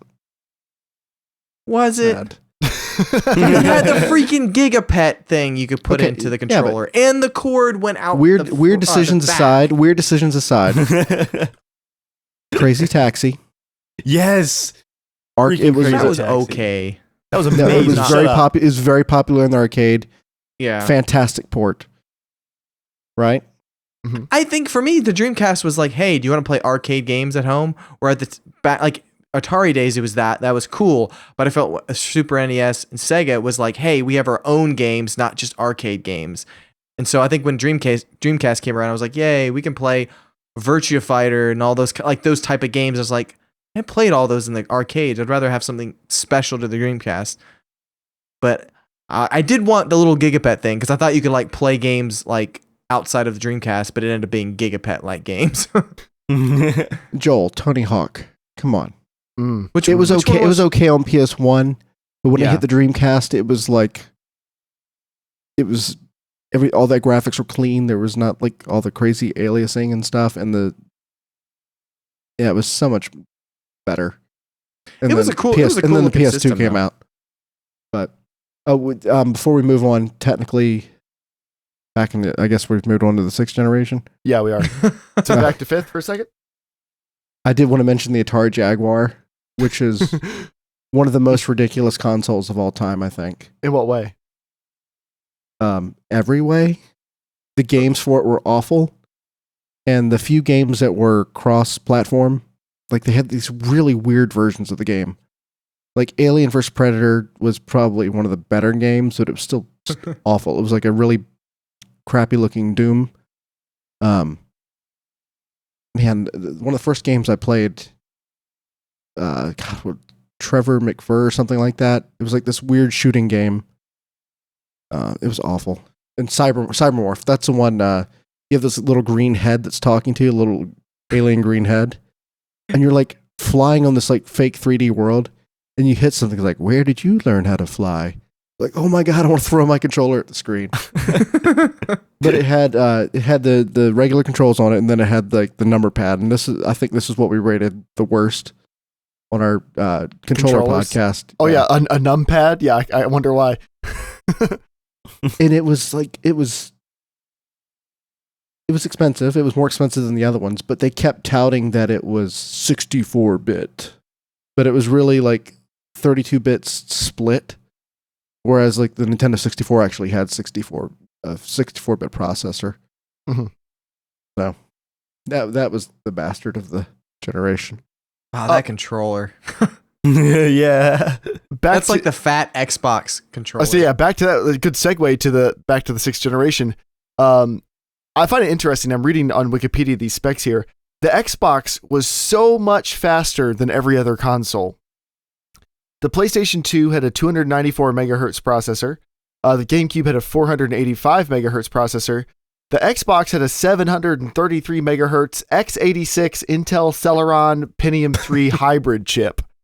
Like, it was ridiculously powerful by comparison. Like, the graphics chip was like 1.5 times as fast. Like, it was so much more powerful. And the PlayStation 2 was the weakest out of all of them, but it ended up, I think, being the best console just because of the incredible amount of games and because it got to be cheap so quickly. Well, I mean, the thing with Sony and Nintendo just will not learn. You got to have third-party support. Mm-hmm. And they had that support, and having more games means more people are going to be interested in your console. I mean, we did not have a Grand Theft Auto on the GameCube, which, most kids that time shouldn't be playing Grand Theft Auto, but if the parents are looking at it and say, oh, I might be interested in this game, or if you have, teenagers that want to play. What's the reason I ended up getting a PlayStation 2? So we had a GameCube, and I played, the Metroid Prime games. I played a lot of the Medal of Honors you could get on that, played the Mario games, played some James Bond games, like played all those things. But I ended up getting a PlayStation 2 because I wanted to play Grand Theft Auto and Gran Turismo. And Gran Turismo is still one of the best racing games. Still is. Gran Turismo 4 specifically was the one I wanted to get. And that was on the PS2? Yep. And there just wasn't that type of stuff on GameCube. Like, they had a decent amount of third-party things, and they had their strong first-party stuff. But if you wanted, like, the really good, mature experiences, I remember True Crime Streets of LA was a GTA knockoff on the GameCube. I loved that game. I had a friend of mine buy it because I was too young. I tried to get sneaky and then take it to the Home and Garden Center and check out there. Apparently, they'd heard of that, and 15-year-old me was not that clever. So I had a friend get it for me, and like I was like, oh, I got a Grand Theft Auto game on the GameCube. And then like 5 hours in, I was like, I bet Grand Theft Auto is probably better than this. We got my PS2. I think the first game I got was San Andreas. And no, it was Vice City and then San Andreas. And I played San Andreas. That's the only game I owned on that console besides Gran Turismo for like a year and a half. And that's all I would play when I had some time to play like a console game if I wasn't playing on my computer. I would just sit and play San Andreas on a 9-inch TV that faded between color and black and white. I got it from a yard sale because it didn't sell at the end of the day. They're like, yeah, you can have it because I was helping out. And so I'd prop it up on my bed with a book and it would just fade from black and white to color. And I played San Andreas just on and on and on. Man, I love that thing. I think that it was a slimline PS2. It still works too. Every time I go to my parents' house, I see it like kicking around, like it's just laying in a closet somewhere. That's what I have. DVD player. The slim PS2 Slim. Yeah, I've got well over 100 games for it. If you're ever interested in having a nostalgic night, I might be. You to ruin all those memories. Probably, yeah, probably. I did fire up Gran Turismo 4 about a year or two ago. You loaned it to me, and pretty quickly I was like, not much in the way of like sounds going on here. This is pretty basic and not a whole lot going on in the backgrounds, and these cars kind of look like garbage, and man, but it was so great back in the day. But it was like one of the first 1080i games. You remember that? I played on a 9-inch TV. Right. PlayStation 2 Gran Turismo 4 was not 1080. No way. Yes, it supported 1080i output through composite video or component video jacks. What? But really? it was not. It was not native 1080. It supported 1080i output. Oh, okay. No, it was not. It was not a 1080 game. Native. But it was a cool achievement, I think, for a game. Like seeing that on the box, like holy crap! Because back then, progressive scan was like, holy crap! This game's got progressive scan. It's going to look so much better. Yeah. It's like Joel and VSync. Now, before we move on to the next section, with VSync. do you guys have anything else you want to talk about with the 6th generation? Which is as far as we're going with console generations. I feel like it's like a good jumping off point because it's the last generation where games were their own thing. Like the next generation, everything was connected to the internet. Games started getting patches. Games started being broken when they released. Like it used to be, you go to GameStop, you could just get the game, you play it. It's the same game all your friends have. Like that's it. It's just games were completely standalone. And then it seems like games really evolved and consoles evolved from that generation on. Not that it's bad, but it's funny. I don't remember even, with the N64 and PlayStation stuff when there would be games, let's say like there was a NBA 97 or 96, whatever, right? I don't remember there, like obviously I think because, not a lot of people had the internet. So maybe there was, but I don't remember ever having any friends that was like, oh, you have it on PlayStation or you only have it on N64. And that was like a huge problem. Like it was just like, oh, cool, you got NBA, sweet, let's play it. Like it didn't matter what you had it on. I don't remember people ever having that problem with that. Mm-hmm. I mean, again, I only had one friend, my brother, so we didn't really squabble about that. I hope that's a joke. No, I had lots of friends. To me, this is. I think they this go was to a different school. across the street, my neighbor's house. I think this is probably the best quality generation across the board. Like even the Dreamcast. Well, I mean, there were like 1,500 games on the PS2. There were a lot of duds. Well, no, yeah, there are a lot of duds. I'm saying every console was fun to own. Like you got something different out of each console. Right. Dreamcast had the little VGA box, which yes, it did. It was pretty cool. If you ever hooked it up to like a computer monitor, like the graphical difference was what night and day. I mean, being able to do that progressive scan, and so later on, the other consoles added that. But being that it was first, it was technically in '99 before all the other consoles came out. That was a pretty cool feature. But the Xbox added, the first edition of Xbox Live. Pretty sweet. Of course, Halo. Everybody and their mother played together. Before I got married, Joy and we bought a N64. I just bought one off Amazon, and I always wanted to beat Banjo-Kazooie because I got really far when it first came out, and then my friend basically erased the game by accident.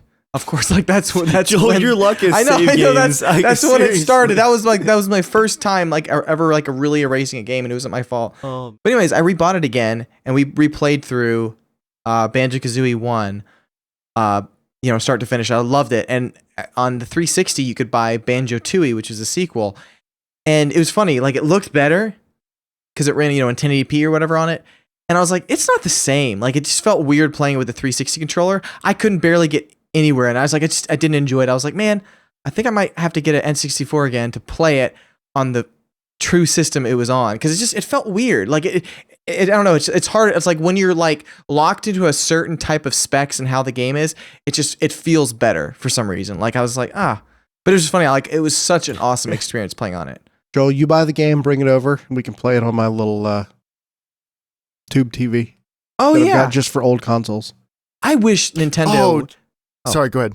I was gonna say, could you imagine if Nintendo came out with small versions? Look, what if they came out with mini versions of N64, Super NES, right? And it came with tiny little N64 cartridges, right? But it had a HDMI out, but just something like a cool collectible you could just place, and you would have the controllers and everything, but just it was like a mini version of it. Just keep it cheap. But that'd be so cool to have like just a couple different games you could play just as an awesome collectible, like a re-release, but with an HDMI connection, something would be much easier to plug into a TV and play. That'd be so cool. Joel, I almost had the coolest present for you. In my wife's grandparents' house, they were just cleaning out some old electronics / furniture / whatever. And there was this old green tube TV, had to be at least 30 something years old. Oh, that's like a screen like this big. And I was like, ooh, Fallout 4 is almost out. It was right before Fallout 4. I was like, if I could. So I took pictures of the back of all the stuff on the back and went home and Googled it. And there's no way. It didn't have coax. It was too old. There was no way to get a current console into that TV. But dude, I worked on it. I was like, Man, if I can get this I adapted, so bet you, Joel I can bet would've you been could make it amazing. work. you'd have to figure out how If to you like ran through like solder a VC, component if you ran cables. through, no, if you ran through a VCR, No, it just had like antenna wires that would plug into the back of it. There was right? no But coax. they made adapters where you could screw like the two little prongs on. Yeah, Oh, they did. I couldn't That's how I find connected anything. the Dang it. NES to. Yeah. You should have asked the old person in the I'm group. sorry. Well, I didn't know if the TV even worked, to be fair. But I'm pretty I mean, sure actually that my SNES with one of our crappy yard sale TVs had to go through one of those like 2-prong antenna like converters that you like actually screw into the back of the TV. I'm pretty sure I had one of those converters. I saw someone post something about Halo 2 on the chat. I didn't buy. I wasn't honestly. I was into Halo 1, but I never got into Halo 2 at the time because I didn't own an Xbox and I was at school at the time. And I remember when Halo 2 came out because I was in class and I literally was like, it was me and one other person in a 500 person classroom. Like usually it'd be like hundreds of people. No one showed up. The Wi-Fi on campus was just crap. And I was really thinking, oh, Halo just came out. That's when Halo 3 came out. Like walking around campus the next day, went to like the midnight launch and everything, and like you just see other blurry-eyed guys stumbling around, barely meeting dress code, and you just look at them, you'd be like, "Yeah, what's up?" You did. Yeah. It's like, good on you guys for kind of making it to class a little bit. That the same thing happened though. I think when Modern Warfare 2 came out, when Modern Warfare came out, like it was a big hit pretty quickly, but on launch day, like Call of Duty wasn't the Call of Duty it is now. So I got it on launch day. I was super excited. But, and then gradually over that week, a bunch of my friends started getting it as like they'd come by and play it. I'm like, oh, wow, this is cool. When Modern Warfare, Where'd everyone go? when Modern Warfare 2 launched, like everybody on campus was like, screw classes, or all the people I knew on campus were like, screw classes. Like as soon as I can get to GameStop, I'm out. People were like doing their homework ahead of time or just blowing it off for days at a time. And like everybody just deserted as soon as they could get to GameStop. It's pretty awesome. This is my dream for like the 20th generation when Half-Life 3 comes out. I want like it to be released and literally the earth just stops. Everyone's like, where is everyone's apocalypse on the streets? No one's out. Internet crashes. It's peace and harmony. Worldwide. It'd be amazing. Like going to every store, it's just tumbleweed. Like, what's going on? Didn't you know, man? Half-Life 3's finally out. I quit my job. Divorced my wife. Returned my kids. Return them where? Did you need to do any of those things? I don't know. I was just excited. Just started making decisions. I just took him back to the hospital. They'll figure it out. Or maybe they won't. There was nobody there because Half-Life 3 came out. All right. Next, we're going to hand out some awards. Like we did our E3 awards last week, we're going to hand out some awards for some significant and we think kind of the best games that happened on some of these systems. So, but we're breaking them up by genre, not just by generation or anything like that. And each of us have kind of different answers for some of them. So we'll start with the best RPG. Now, let me clarify before we move on. We kind of expanded our generation. We were going to do up to 5. We ended up doing up till 6. That completely changes everything for me. Go ahead. Dave, you can go first. Best RPG. I'm just gonna keep it brief. Zelda. It was fantastic. Not just as a single player game, but I actually played at friends' houses and we tried to like compare areas we explored, like how we fought the different bosses and stuff. And I think that was the start of my RPG addiction for sure. Mm-hmm. That game still holds up so well. Yeah. I played it on Joel's. What was the Nintendo thing you had, Joel? Where you like played on the controller? Like what even was that? I don't even know. Was it the Wii U? I think it was the Wii U. Yeah. I played it on there for like 3 hours. So I would definitely agree. Link to the Past, but since we expanded it, I'm going to throw in Knights of the Old Republic. Because I played that first on the Xbox. All right. And then best platformer. Joel, what was your best platformer? Pitfall 2. I was on the Atari Really? 800. Uh-huh. It was my favorite. It's not the best in the world. This is my best because I played this damn thing for like forever. Potty mouth 6-year-old Joel. I can't beat this damn game. You don't even want to know. Me and my brother, like when we were kids, like when my parents were gone, we were just swearing like sailors. First of all, my brother didn't know like that son of a bitch was a bad word, right? Because he that's a funny story. He used to think, because like he heard someone was like saying someone said like, you're a son of a mailman, or so, like someone like oh, you're the son of a blah blah blah. It's like, and so he would mix it up. He'd be like, you're a son of a pizza man. You're a son of a bitch. Like, I had no idea it was like bad, but I didn't tell him for like forever. And so he'd be like saying that to like kids. He'd be like playing with like toys and stuff like that. It's like my name's Franklin and I'm the son of a bitch. It was awesome. No, but Pitfall 2 was frustratingly hard. It was extremely hard. It was so confusing, but I just remember we played it for just hours on end. I mean, literally probably 10 hours straight one day, like just trying to figure it out. I played so much of that game, so it was kind of like my favorite game at the time, or I guess platformer.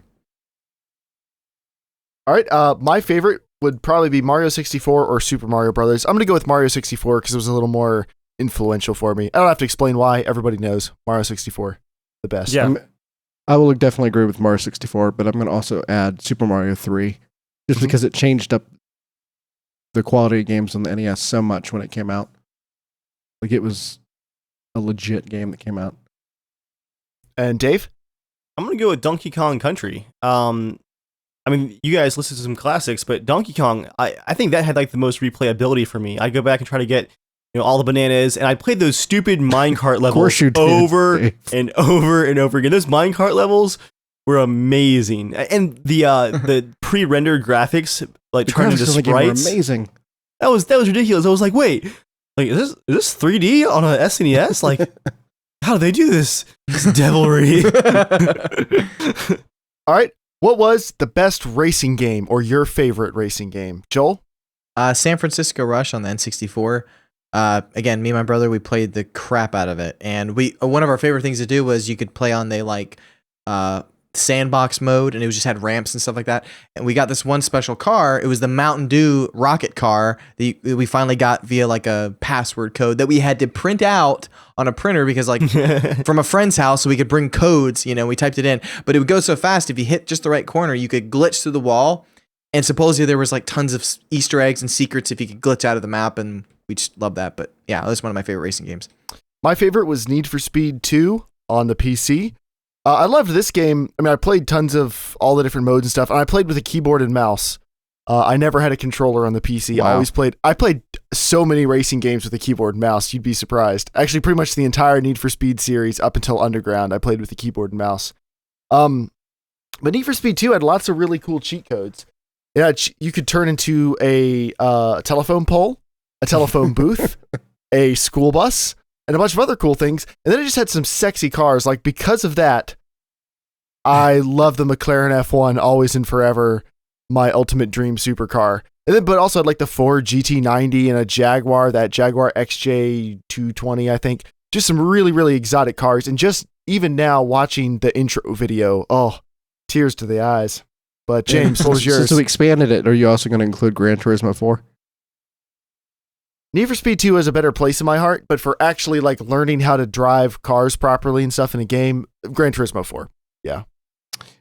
So mine is a little bit different. I picked Micro Machines. Okay. I don't know what it was, a little top-down thing where you're driving on these little environments that are, supposed to be big. So you're like in a bathtub and on this crazy table with rulers and waffles and stuff, but spilled juice, whatever. Awesome. I mean, spilled Cheerios. It was really cool. Hungry. And I'd probably also add for the Xbox Rally Sport Championship 2. Okay. Which was like a precursor to like the Dirt series type game where you're just doing probably a precursor to Colin McRae then. Yeah, just like an uphill, rallycross game. It was awesome. Dave? I'm going to go with Cruisin' World, the ultimate casual racing game, because as a kid, we used to go to Pizza Hut like every couple of weeks, and they had a Cruisin' World there, and I would spend so many stupid quarters playing that thing. I loved that game. It had like the force feedback wheel and all, but then to be able to play it at home was amazing. I would go for all the challenges and stuff, and I think that's the only racing game that has ever really hooked me. Definitely Cruisin' World.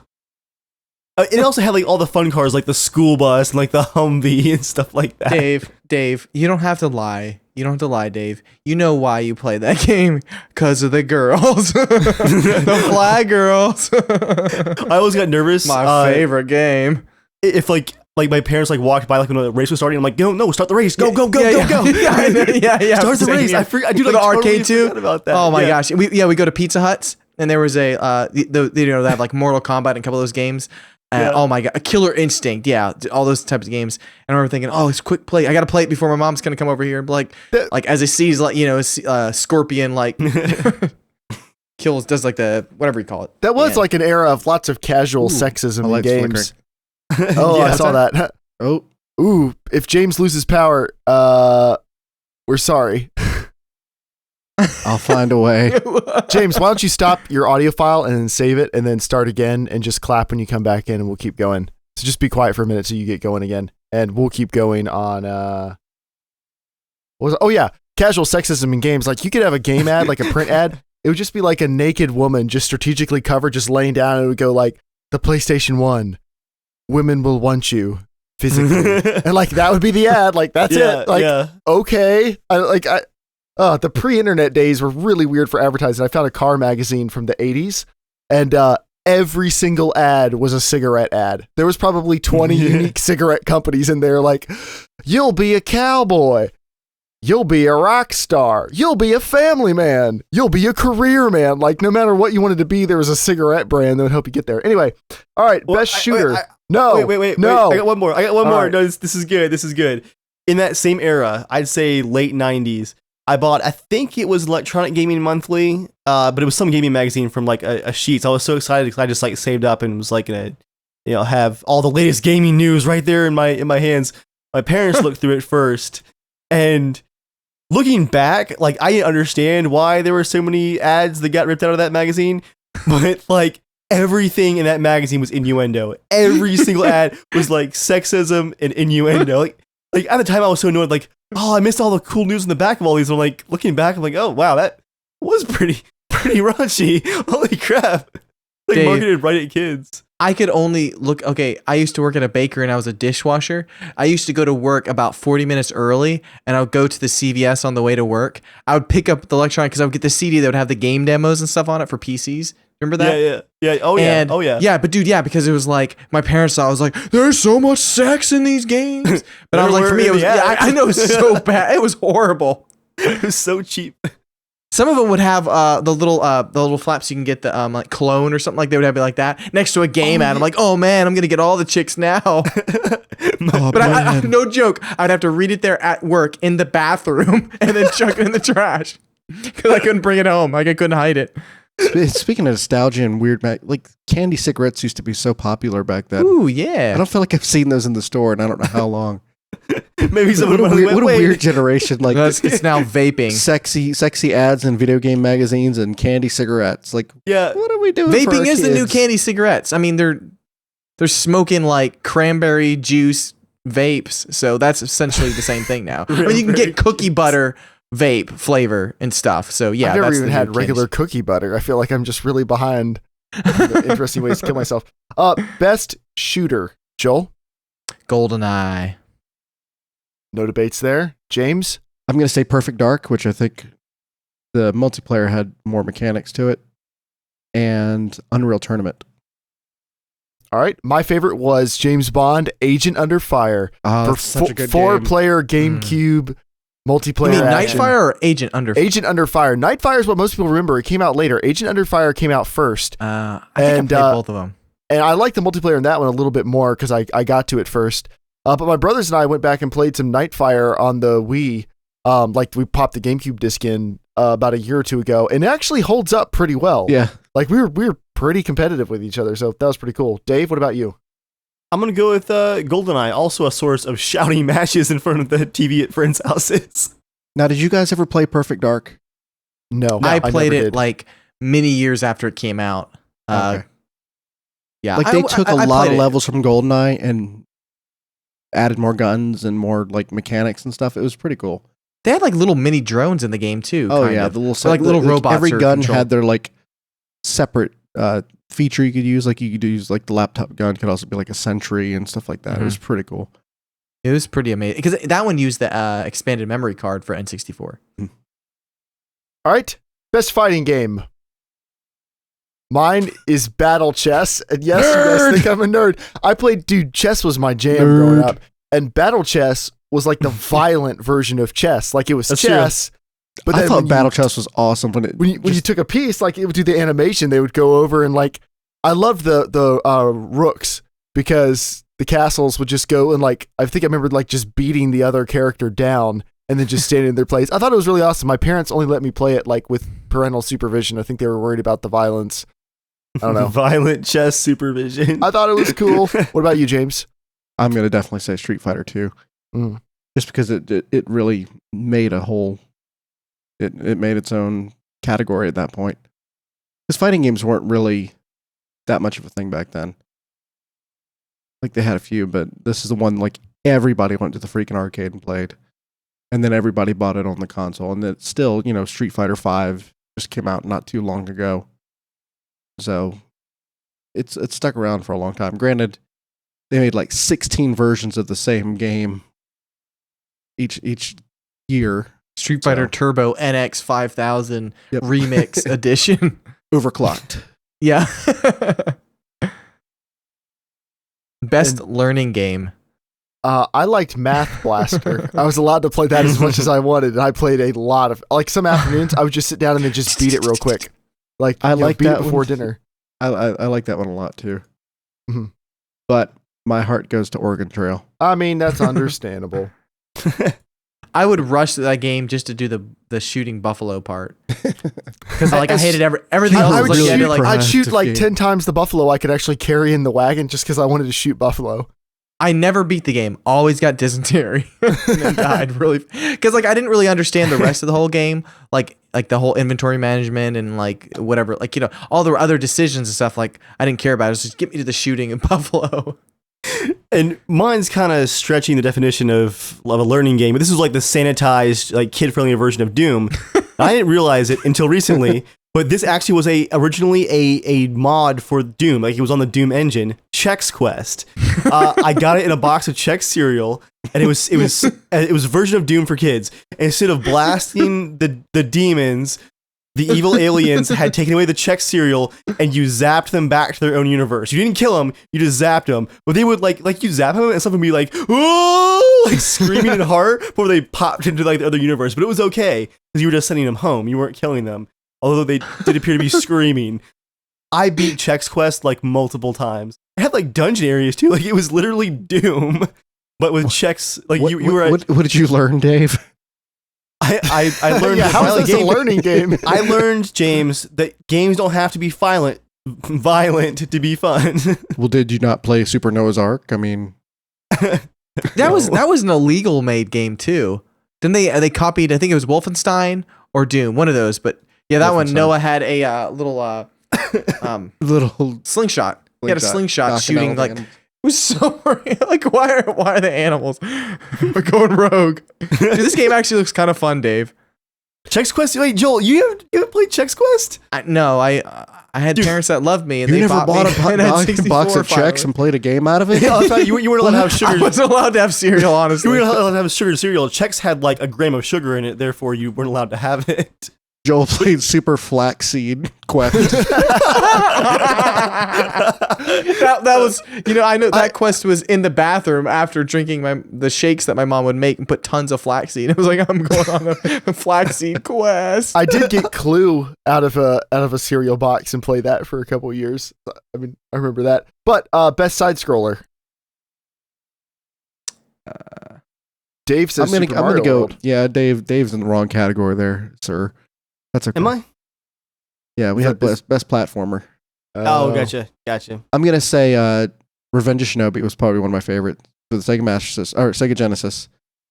The music was awesome, but they had all these like randomly. They had Spider-Man in the game as one of the bad guys, and then they had like these fake versions of Batman and the Incredible Hulk. Like they had this guy that was a green monster that you fight, and they also had a guy that was like a man bat. Which they changed when they re-released the game later on, like the PS3. They changed some of the bad guys so they didn't have to deal with any licensing issues. And of course, the Golden Axe games were awesome. I don't know if you guys ever played those in the arcade. Nope. You guys missed out on No, the arcade I played Golden Axe. I played it. Took me a second to remember what it was. I hated the name of it, but I remember playing it. Joel doesn't like gold.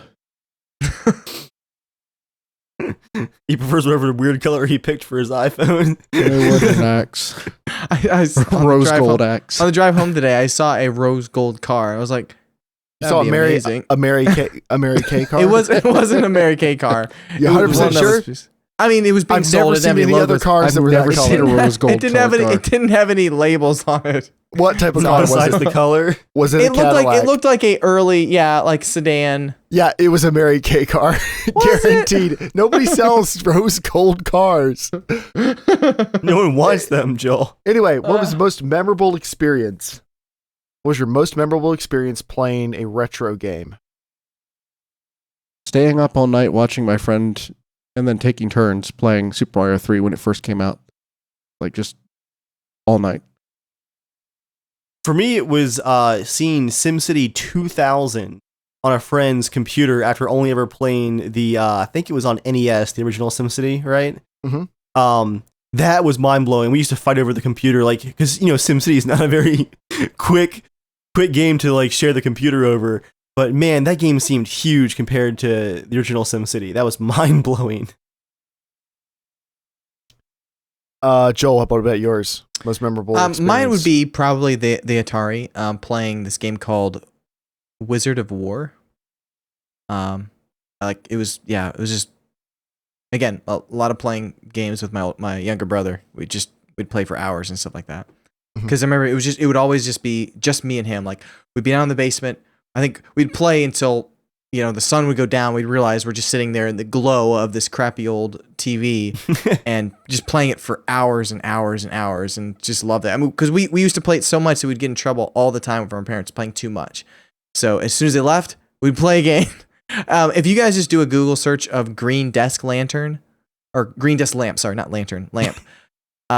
My dad had this lamp, and like he had the Atari all set up nice in his office, but that was it. Like, that was like kind of like the mood. We'd have this little green lamp, play the game to it, and it's just, I don't know, it was so much fun. It was like the best time ever. You should do that sometime for his birthday. You should set that up, that entire scenario. That would be fun. That's a great idea. I should. And they'll be like, I don't remember this. What are you talking about? You're like, this is my childhood, you monster. It's meant so much to me. I remembered. My favorite was probably going over to my friend's house who got the N64, because that's what we would do. Like, when we had off time, is we would just play. It didn't matter what. We beat Star Fox a dozen times, beat Mario 64 probably a dozen times. We just played whatever, and we would just sit and just pass the controller back and forth, and it felt like we could do it all summer. And that was a lot of fun. Best multiplayer. Is that again Wizard of War? Yeah, I put my Wizard of War. Yeah, it was a Okay. 2-player game, but yeah. It was, Okay, James. I would say Unreal Tournament. Mhm. But now that we've expanded a little bit, I'd say also Halo 1. Dave. I'm going to go with, once again, Smash Brothers for all those yelling matches in person. That was some of the most intense multiplayer I've ever experienced. Such fond memories. I want to beat the crap out of my cousins. I was mostly on the sidelines trying not to get hit. There were so many screaming matches. Dave's over there as a little kid thinking, man, I should probably buy a gun one day. This could get out of hand. Yeah, Joel, that's a Mary Kay car. 100%. 100%. You have a Mary Kay phone. It's like, Joel, hold it up in front of the camera so people at home can I don't decide. know if we can. Here, you might be able to see from at an angle. Yeah, that's a Mary Kay iPhone for sure. I was Congratulations curious, I on was your curious to sales. see the color. That's fine. There's nothing Yeah, wrong you with were. that. My favorite multiplayer experience was Age of Empires. We went to a friend's house. That's the first time I was introduced to Age of Empires. Was they had it set up on 2 computers in their library, and when I saw them boot it up, and I was like, "Are you kidding me? We're about to play this game I've never heard of against each other right now at home," and it was incredible. And that led to me and my brothers playing thousands. I I've played thousands and thousands and thousands of hours of Age of Empires, probably more than any other game. I'll probably never beat it. I still play Age of Empires 2 with my brothers when we have time. So, but what was you guys' most frustrating game experience? Ghostbusters on the Atari. Holy shit. That game was like, that would be like, it would frustrate me because I would put the diskette in, load that mother effer up, and be like, all right, I think I'm going to beat it this time. And then I'd be so angry, and I'd literally pull it out. And I'm not like, if you pull the disc out, like sometimes you can still keep playing it. But, I just saw the car. Sorry. what? Oh, you just saw the car in our chat. Yeah, anyways, I hated that. That game sucked everything. Sucked everything. All right. My most frustrating experience was Beggar's Canyon, because that was the beginning of Rebel Assault, and I was 6 and wasn't very good at flying X-Wing or flying the shuttle thing with a joystick. And eventually my friend just told me the cheat codes that would let you skip through to like the Star Destroyer levels, and I thought they were pretty cool. But yeah, I definitely had a very hard time getting out of Beggar's Canyon, in that I never actually did. Just like in Flight Simulator 95, I took off a bunch, never landed. Never once landed a plane in that game. You need to continue that Top Gun. I want to watch you play Top Gun for the Oh, NES. Nobody could freaking land that plane. Dave?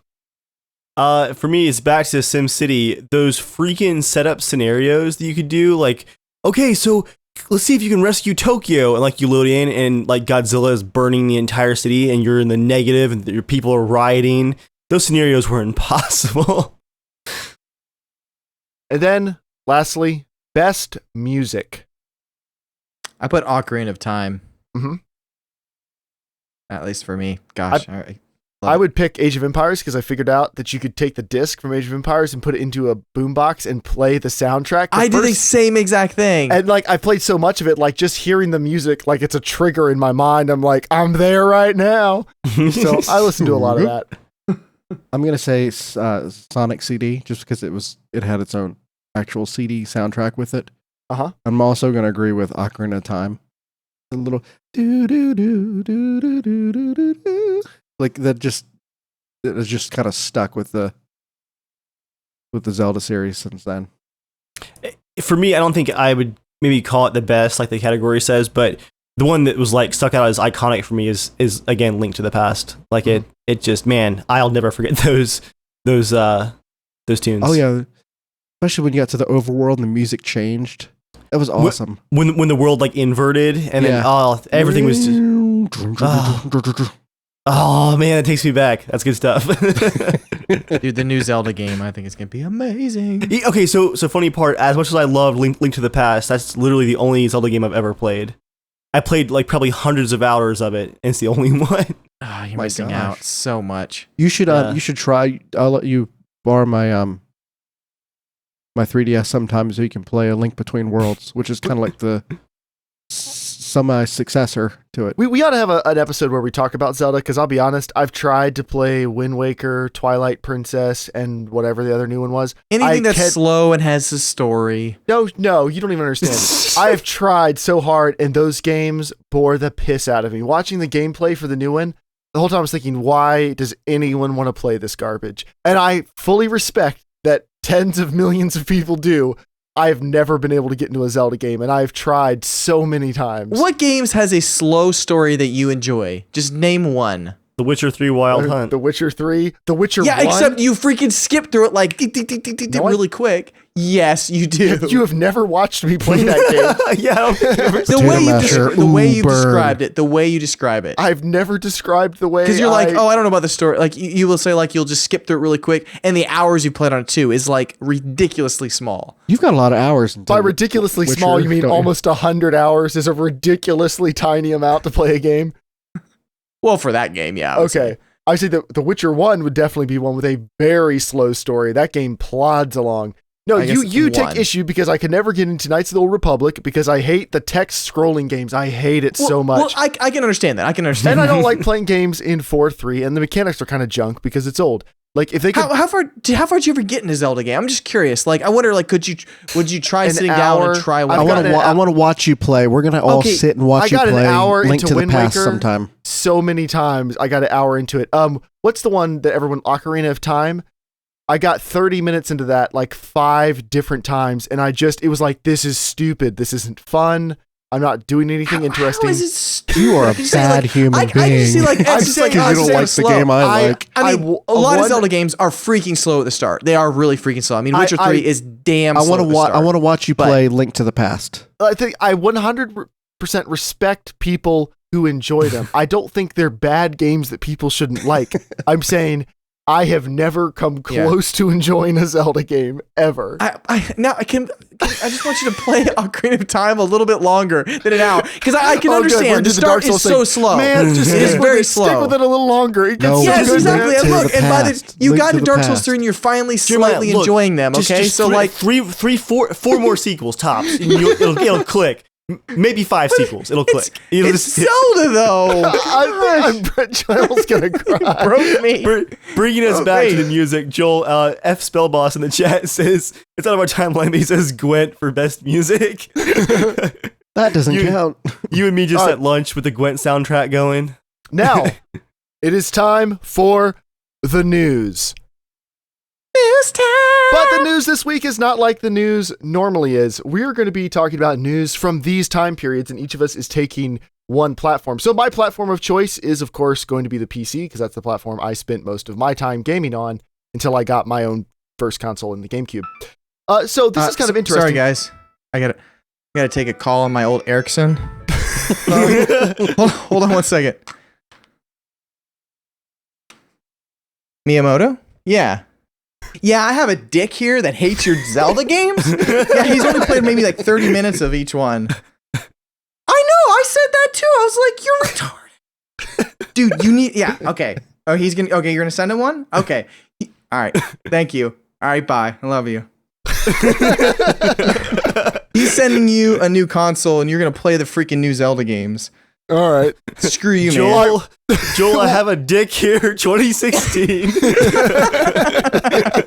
Joel, I have an idea. We'll talk about it after the podcast. But so I'm going to talk about some of the games that were like my seminal, influential, amazing PC games, and how maybe they weren't quite as amazing to everyone else as they were to me. So Age of Empires, I've talked about, is like, it will forever be one of my all-time favorite games, not just because of the game, which I think it's one of the best balanced RTS games ever made, but also because of what it means for me playing games with my brothers, and kind of like, it's where gaming kind of crosses from being gaming to being more than that for me. Well, GameSpot's review in 1997, this is not quite the game you hoped for. Even worse, it has some definite problems. There's no complex resource management or intricate economic model at work here. What you have is the same old real-time resource gathering in period garb, with 4 resources instead of 1 or 2. Like, he just craps on it over and over. Enemy AI is savvy and aggressive. Your units are bone stupid. Pathfinding is appallingly botched, with units either getting lost or stuck, which I totally agree with. There's a waypoint system, which didn't really work, but it hardly makes up for the fact that your units have trouble moving from point A to point B if you don't utilize it. I spent so much time micromanaging moving units across the map. Like, it was almost impossible to get units just to go where they were supposed to go unless you were there coaching them the whole time. It was That even makes worse. a lot of sense now. What? With your personality being so overbearing. Like, I get it. You have to move all those little troops around. I get it now. I'm not overbearing if you're General Germ.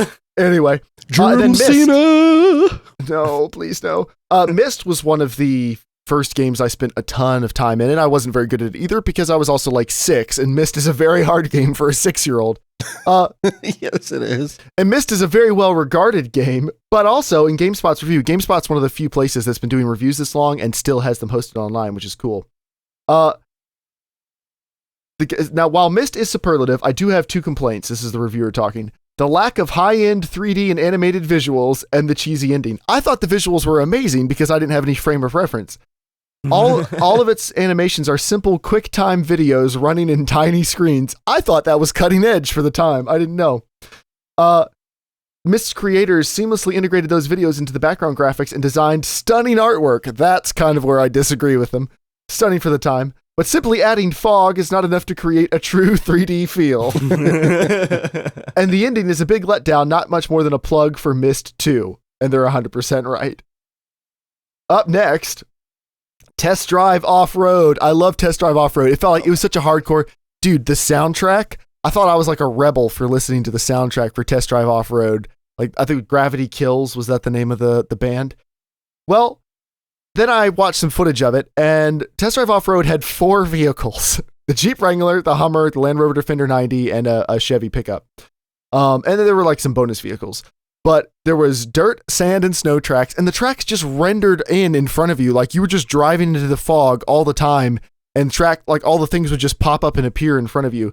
And all the surfaces were pretty much the same. Like you would hit mud and just go a little slower, hit snow, go a little slower. Like snow was also a little slippy. There wasn't really anything that was that different about any of it. Man, I thought it was cool. Well, let's just be honest. The test drive games were never that great. They never were, no. They did have a couple later on. I think 6 or something.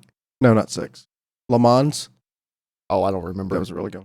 But and then Trader's Gate was a game I put a ton of time into. Trader's Gate was also a like Myst. It was a point and click adventure. And it was a puzzle solving game. I did beat that one myself, but that took me a very, very long time. It's interesting because the reviews of it range from, this is the kind of game they'll have you showing up bleary-eyed at work because you couldn't quite bring yourself to stop playing late into the night, to, it won't last long, but it's an interesting diversion. And $20 buys many things, but if used to purchase a copy of Trader's Gate, peace of mind won't be one of them. That was IGN. Very scathing review from IGN. And then lastly, let's say it's 1995, the year when my family got its first PC. Not gaming PC, just PC. Let's say you're looking to fire the old beast up, you want to buy one. What type of specs might you be looking at? Oh, this is going to be good. A typical 1995 PC would probably have 8 megabytes, and you would probably start at 4 megabytes, and you'd pay $400 to add another 4 megabytes.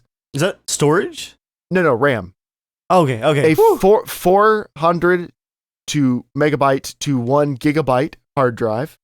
Okay. A 33 megahertz processor, although we got a 66 megahertz processor because we balled that hard. It was so good. There was even an LCD screen, not LCD, it was like a clock radio screen on the front that said the megahertz. Like it lit up when the computer was on. The megahertz never changed. The clock doesn't change. I don't know why that was necessary, but it said 66, so everyone knew you had a 66 megahertz computer. 24-bit accelerated video, 14-inch CRT monitor, 28.8 modem, 2x CD-ROM drive, and a Sound Blaster 16. That CD-ROM drive, I think we were up to 4 or 8x by the time Age of Empires came out. It took over an hour to install Age of Empires. Like, and I the little remember animation, that. you'd watch like the little guys building a thing, and like that was like an event, was watching Age of Empires get installed. But anyway, Dave, what do you got? I want to ask you, are you going to do a potato masher comparison to that? What do you mean? Oh, can the best computer from 1995 possibly keep up with late gen SNES games? There probably weren't any multi-platform games. Right. Dave, what do you have? For my news section, I'm going to wax poetic about a game that let's be honest here. You guys are probably sick and tired of me talking about this game. It's one of the most immersive games that I've ever played. I mean, it's incredibly well received, so I'm not the only person who feels like this, but as far as immersion goes, this game hits all the right notes, and I've already named it like one of the best games I've ever played, and it's actually, once again, in the news. And of course, I am talking about The Legend of Zelda: Link to the Past. It just sold 4.6 million copies over the last year. That makes it not only one of the most well-reviewed games on the SNES, but also one of the best-selling, and really has solidified the platform. And let me tell you guys, like I really can't think of another game where I have just been right there like I have in Link to the Past. So it's really cool to see that, you know, everyone else is finally getting on board with what I always knew. But good times are still to come for the SNES. Zelda is behind us, still selling well, but ahead of us is Star Fox, the game of the future. I'm talking 3D polygons. This is due out this spring in North America, but it's already out in Japan. It is a revolution in technology. it includes a special Super FX extra CPU with 10.7 megahertz of processing power on the game cartridge. Right there on the cartridge. This is how much Nintendo cares about your version and your best possible experience. You can look forward to in Star Fox not just the 3D graphics, but a gripping storyline where you play as Fox McCloud defending your homeworld of Corneria. You're going to fight your way through, of course, stunningly realistic, fully polygonal 3D levels. You're going to use your piloting skills to acquire pickups along the way. You're going to have dynamic AI wingmen who are going to fight alongside you, and you're going to have like little side missions to help protect them. You're going to have location-based damage where you can like lose a wing, and then it's harder to control your ship, and you have to avoid obstacles. Each level is going to end with a gripping, hardcore boss battle. And the game's difficulty isn't going to be your standard, like, you know, hard, easy, hardcore. You're going to actually choose your path through the galaxy, and each path that you take will be a different series of planets that you fight on that makes up the difficulty. So you have almost infinite replayability. So that's going to be Star Fox coming out this spring with an extra chip just for the 3D graphics and a whole list of really incredible features coming out for the SNES. Nice. James, what do you have? I have Sega, Mm-hmm. and I've got a nice little ad here I want to read. Look out, Strider hang glides straight from the arcade to your Genesis system. Okay, try this. Get a really big bag of potato chips. Then get a little empty bag. Now put all the chips in the little bag without smashing them into the potato powder. Didn't work too well. Now try pouring an extra large soda into the little glass without spilling a drop. No way, you say?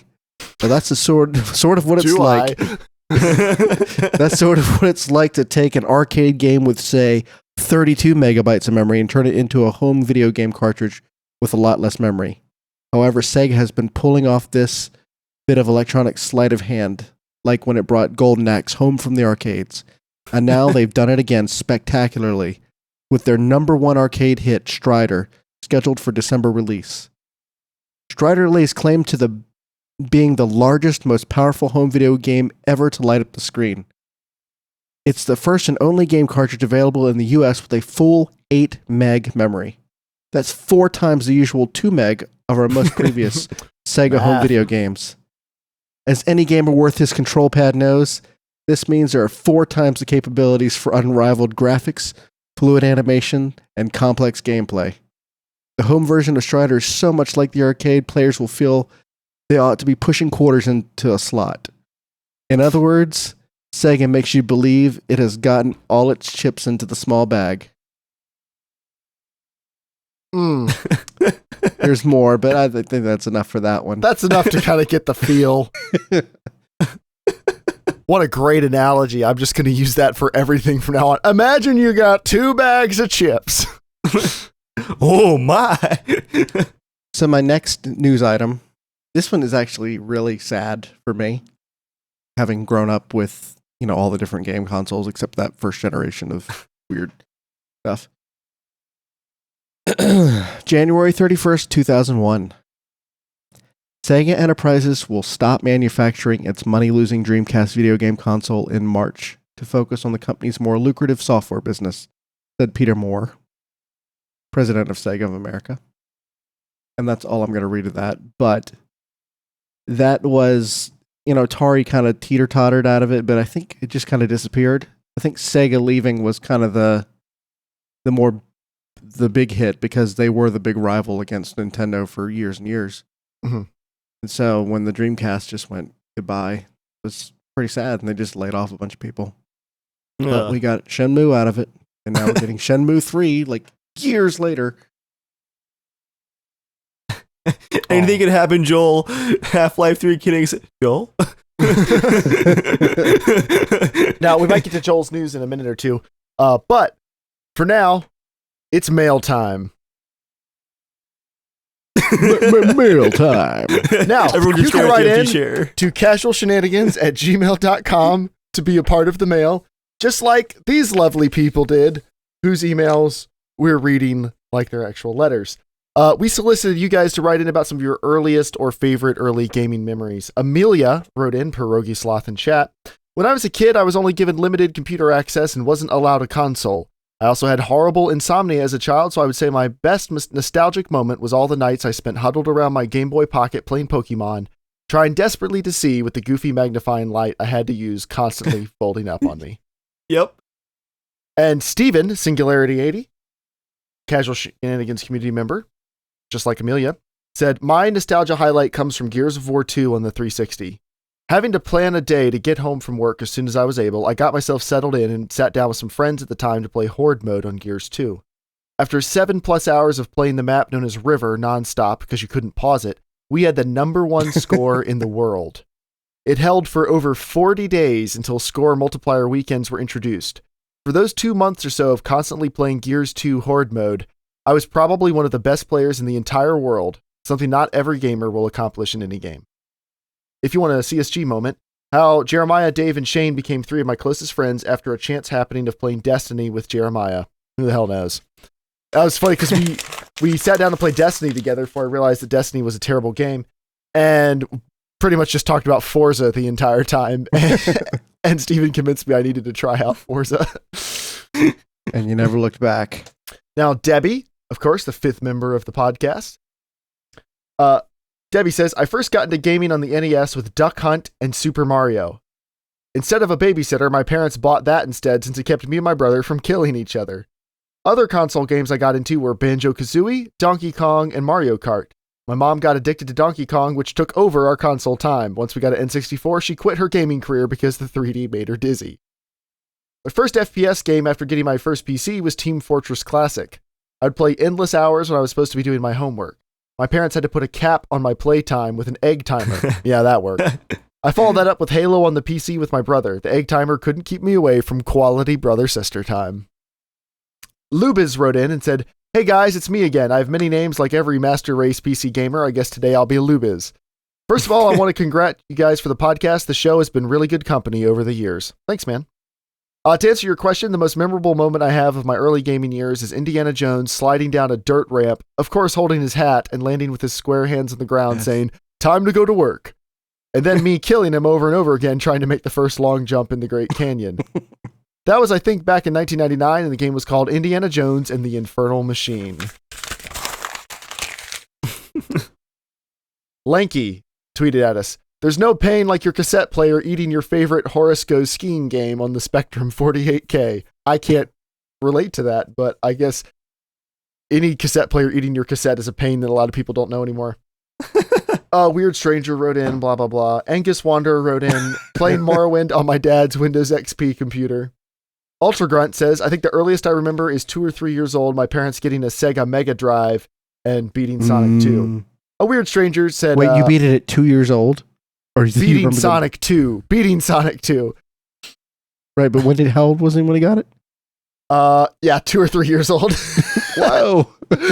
It's Shane. What do you There's something freaky about that kid. A Weird Stranger said Pong, Pac-Man Asteroid, Space Invaders, Galaga, Pitfall, Crystal Castles, Mind Roll, Contra, Marble Madness, Donald Duck's Playground, which, if I recall correctly, required an actual floppy disk. Stitching Kitten tweeted at us, when I was around 4 years old, I was playing International Karate on a Commodore 64. Pressing T on the keyboard made their pants fall down, and pressing J made the referee's coat change color. And sometimes Pac-Man appeared. Dollarwise Gamers. I recall rushing home from preschool, getting a can of Pringles chips, and playing Smurfs on ColecoVision. ColecoVision. Snoov603 wrote in and said, when I was 5, I couldn't beat Super Mario on the NES. I was screaming, crying, and pleading to the unknown to just let me win eventually. Eventually I won, yes, and I jumped up and down, hooting and hollering like a madman because I was so damn happy. And then Austin wrote in and said, I remember waking up and playing Sonic 3 and Knuckles before school. Good times. So you can write into casualshenanigans@gmail.com to be a part of the show just like those people. And now, Can I add Joel. one before we move on? Yes. Going over to a friend's house and sneaking playing Leisure Suit Larry on the computer. That was a horrible game. It was. All right. Up next is Joel's news items. Joel, what was happening in the world of Atari? This is really interesting. Okay, so I spent a lot of time looking for people's actual reviews of Atari games. It's almost like impossible because there's so many nowadays reviews of the games. It's almost like searching Xbox One reviews where you're going to get Xbox One, Xbox original reviews. So instead I kind of changed to looking up kind of like what was the like culture like for how games were like announced or how they were advertised. And it's just so fascinating. So like okay, here's something interesting. You know, like we have like the PS4 games and you have a PC game, right? So usually the console games are usually announced first so they can have the PC ones announced later, and they do the whole NVIDIA, the such drivers and Hairworks and all that kind of stuff. Well, I didn't actually realize like how many different versions of games there were on all different Atari systems and stuff. So you could have the Apple II text-based version, which was $35, or for $39.99, you can get full color graphics, which was on the Atari. And it was just like, but what a weird jump. For $5 more, you can get a whole game. I know. It was just kind of interesting because the selling for games back in the day were not necessarily on like, I don't know, like they wouldn't describe a lot of the gameplay. It was more of like, you're an alien and you have to shoot this, but it includes parallax this and it utilizes such and such 2K memory. Like games nowadays don't do that anymore. You know, like you don't like, I mean, most of the time you don't hear like it utilizes a full 4 gigabytes of RAM. And you know, like that's not like, here's a thought though, Joel. What if we didn't have the internet to like have all the pre-release stuff and all the tech specs? You think we see that kind of thing on the back of boxes again? Like now features NVIDIA Hairworks and physics again. Like maybe it was just I guess I was very surprised at that because I didn't quite realize because I mean I played you guys saw the montage earlier and that was the 2600. The Atari 800 that I had, the graphics were way better. Like we played like Joust on Atari 2600 looks horrible. Like it's just really blocky. Joust on the 800 feels more like an arcade game, and you could really tell the difference. But I didn't really quite realize how many different ways they ported it. But then some of the other games, like here's just a little quick summary. The game Thrax, a fast action game with exceptional animation, variety, and response. Fly through twisting caves, dodge enemy torpedoes, destroy the evil Thrax. Like, oh man, sold. I'm gonna buy it. But what was the last thing I was gonna say about a lot of Atari games was it was all about scores back then. That was it was not so much about like arbitrary scores. Yeah, like not like multiple quests or things. It was all about like get a high score. Like all the summaries and all the magazines I was reading, I read through probably about 30 or 40 of them. Just I downloaded a whole bunch of PDFs from Atari, from this one called Antic. But it would all be like, for the highest score, do this. And I'm like, nowadays I feel like score doesn't matter at all. Like for at least for me personally, I never think, oh man, I got it. I mean, outside of racing games, where I think, you know, that is kind of the main point of it. It's weird to see that like all back then. I mean, I guess because that's all they really could do. It was collect this to get a high score, collect that to get a high score. Even in games that I felt like high score doesn't matter. It's like, I just want to shoot something. Nope, high score. It was like, and it would just say high score at the top. I just thought that was fascinating. But one of the last in the magazines you could do they would give away free games, and the way they gave away free games back then was actually like 2 full pages of code that you had to manually type in, and then you'd have a free game. And I remember doing that, and I always screwed it up, and it never worked. But I was like, could you imagine if they gave away a free game now? And Division free, like 12 million lines of code you got to type in. Oh my gosh. Anyways, I just thought that was really fascinating. It's just totally so different back then. All right, up next is a special video that Joel and James have prepared for us just for this episode. I don't really know much about it, but if you're listening to the audio version, I'm assuming you'll want to come back and watch the video at some point. So I'm going to mute the stream real quick while I get it queued up, and then we'll play it in just a second. All right. Yeah, this is James. And it's going to be live on the stream? It's funny. It's going to be live on the stream, yep. Okay, cool. All right, so you guys let me know when you've got it queued up. The Joel Got and it James queued. extra video. All right, guys, ready? Yep. All right, on 3. 1, 2, 3. So Joel and I are doing something in honor of it being retro. And what's more retro than Mad Libs? But we're not just doing regular Mad Libs. This is an idea I got from a YouTube channel, and it was really funny. So I wanted to do this with Joel, and Joel has, what do you have for us? I've got some milk. I'm going to take down the words, and Joel is going to come up with them. And Joel has to put the milk in his mouth, and while I'm reading it, he has to hold it in his mouth. Adverb. Slick. A noun. Mouth. Part of the body, plural. Butt cheeks. Part of the body, plural. Fingers. Noun. Prostitute. Adjective. Slappy. Noun. Dick. Adjective. Scaly. Adjective. Slimy. Part of the body, plural. Testicles. Plural noun. Bodies. Verb ending in ing. Oiling. Adjective. Silky. Part of the body. Back of my hand. Adjective. Spicy. Adjective. Fast. Adjective. Tasty. Plural noun. Butt lickers. And adjective. Last one. Large. I need to see that white goodness. All right, so this is what I picked up today. Star Wars Mad Libs, just for Joel. This is about dressing as Darth Vader. Ever since he was slick burned on the Mustafar mouth system, losing his butt cheeks and his fingers, Darth Vader's been more machine than prostitute.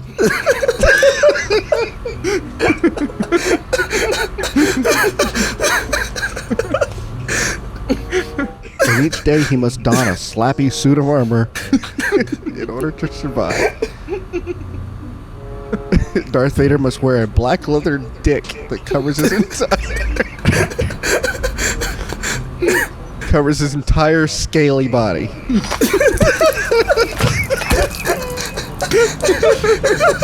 You gotta watch over that black leather dick for your scaly body.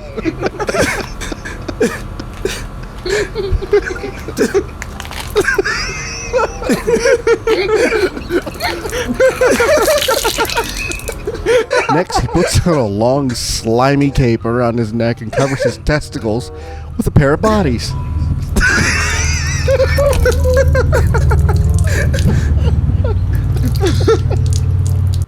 Finally, he must always have an oiling mask over his face and a silky helmet on top of his back of the hand.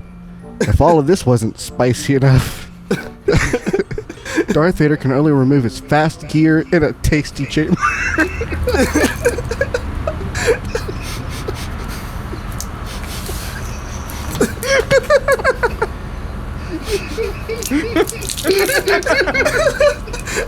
Oh my gosh, I'm milk everywhere. Keep the head up, bro. Keep the head up. There we go. All right. If all of that wasn't spicy enough, Darth Vader can only remove his fast gear in a tasty chamber filled with pressurized butt lickers.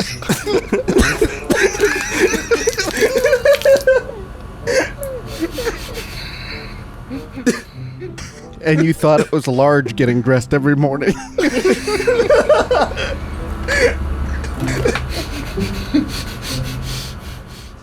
The end. Well, thank you for watching. Enjoy the rest of the podcast.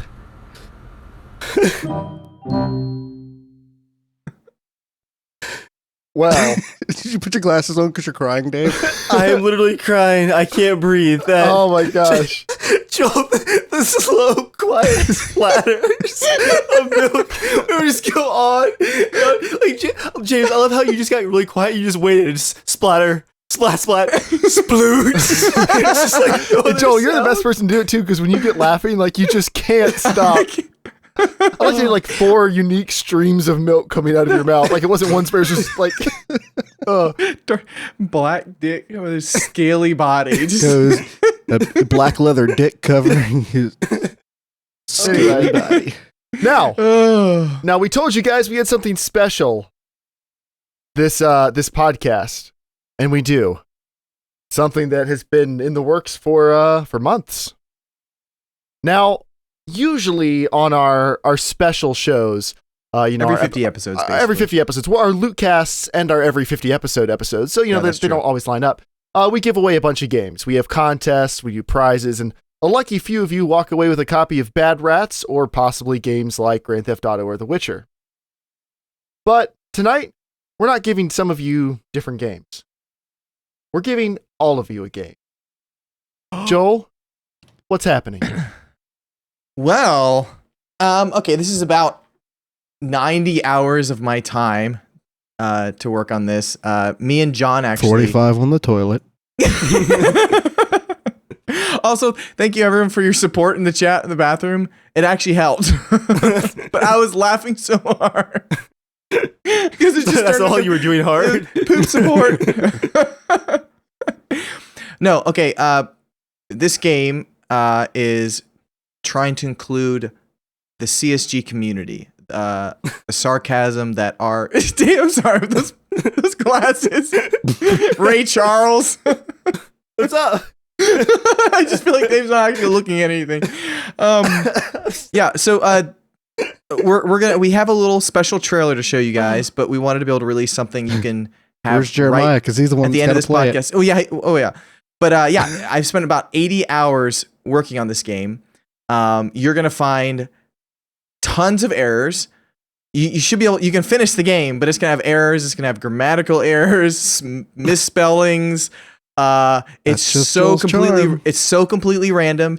It has roughly about 2 hours worth of gameplay. Now for Dave, it's like 6 hours of gameplay. He hasn't played it yet. Like what? Jeremiah and James have both played it, but Dave is yet to play it. So I want Dave to do a let's play on it because I think that I would just love because I built the game in mind with James, Jeremiah, and especially Dave to see if he can find all the extra loot. But it's extremely hilarious. And yeah, do we want to play the trailer, Jeremiah?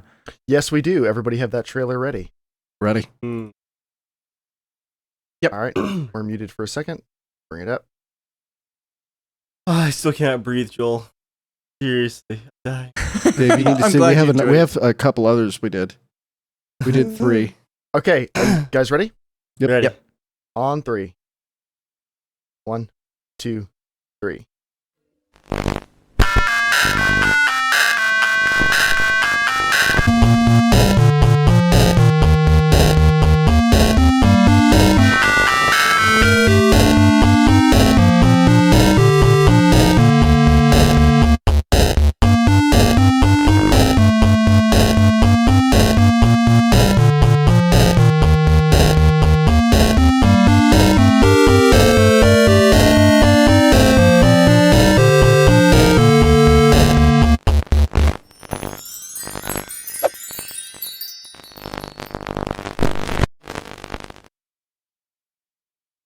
There you have it. The magic castle of the lost knight. Now, ordinarily, like I'd be pretty skeptical of something like this, but I played it, and we give Joel a lot of crap here. Now, and Joel earns it a lot of the Joel time. gives He's a like, lot of crap, hey too. guys, I'm doing a story about me peeing in my mouth, and he's like, why do you guys make fun of me? Anyway, there's another story he's going to tell in a week or two. Just remind us to tell you the rollerblade story sometime. We give Joel a lot of crap, but he's extremely talented, and we can't wait for you guys to see Norman because I think you'll see actually how talented Joel is. He acts like an idiot on the podcast because it's fun, and we all kind of act like idiots. But Joel's extremely good at what he does, and he kind of nailed all of us. Oh, dang it. I didn't think that through. Are we still doing phrasing? 2016. Joel really nailed how we talk and think and how we argue with each other and everything. And that's all pretty faithfully represented in the game. Now, I feel like my spelling and grammar are better in real life, but it's a game. Not everything gets translated that well. But not only that, members of the Casual Shenanigans community, some of you guys are in the game. Some of our friends that we play with, some of the people who write into the podcast. We couldn't fit everybody in. So if you're not in there or you don't find yourself in the game, we're sorry. There's a limit on how many people we can physically fit in the game. Paid DLC. Yeah, yeah. Just wait for the paid DLC back. But there are lots of inside jokes for listeners of the podcast. But this is kind of like Joel's love letter to you guys, the listeners, and a way to be able to make fun of all of us and have us distribute it for him because Joel's really into that. But I thought it'd be fun because if you enjoy this podcast and if you enjoy the podcast, you probably have to enjoy our sarcasm, like the way we joke around and stuff. Exactly. So it includes a lot of that. I know so you don't come here for the journalism. No, yeah, definitely not. But like the game includes lots of inside jokes if you listen to the podcast. So if you don't listen to the podcast often, you're gonna think this game is the dumbest piece of garbage ever. But if you enjoy the podcast, I think it's pretty hilarious. And I'm curious to know who is going to be able to get the 100% completionist title at the end of the game. So I'm not going to tell you how to get it, but I'm curious to see who will be able to get that. Now, Wait, Joel, did you add this after I beta tested it? What's that? Yeah. Oh, Now- that's not fair. Now, Joel, this game is available on PC and Mac. You'll be able to play it on. Now, if you play it on Mac, you'll need Keka, which is a unarchiving program that, for whatever reason, when you download the Mac version of the files, you have to use this Keka program to unzip it. If you use the regular back one, it won't work. We have links to that. But Joel, when are people going to be able to play the Magic Castle of the Lost Knight? Well, we're still in pre-alpha. Nope. You can play it right now. Boom. Link just went into the chat. Boom. I was just We're basically Bethesda. Tony Stark with the missiles going behind. You can download it and play it right now. There is a link on our website. It'll be linked from the homepage after the podcast. But right now, for all of you watching live, the link has just gotten dropped into chat. You can download it right now on PC and Mac. All you have to do is unzip the archive and play the game. That's it. That's all there is to do. You can save your progress, and there's all kinds of stuff like that. You'll want to save your progress. You will want to save your progress. Can I read the synopsis of the game? Yes, you can. Yes, you can. So on the website where you can download it, here's the synopsis. Like magic, like looting, like our podcast, then prepare yourself for the ultimate in fantasy adventure role-playing action. Welcome to the world of the Magic Castle of the Lost Knight. Explore a 2-hour quest filled with sarcasm only your favorite CSG friends can provide you with. Play as Joel, the valiant adventurer, along with Jeremiah, Dave, and James as you loot every chest, explore every cavern, and become the hero of the ages.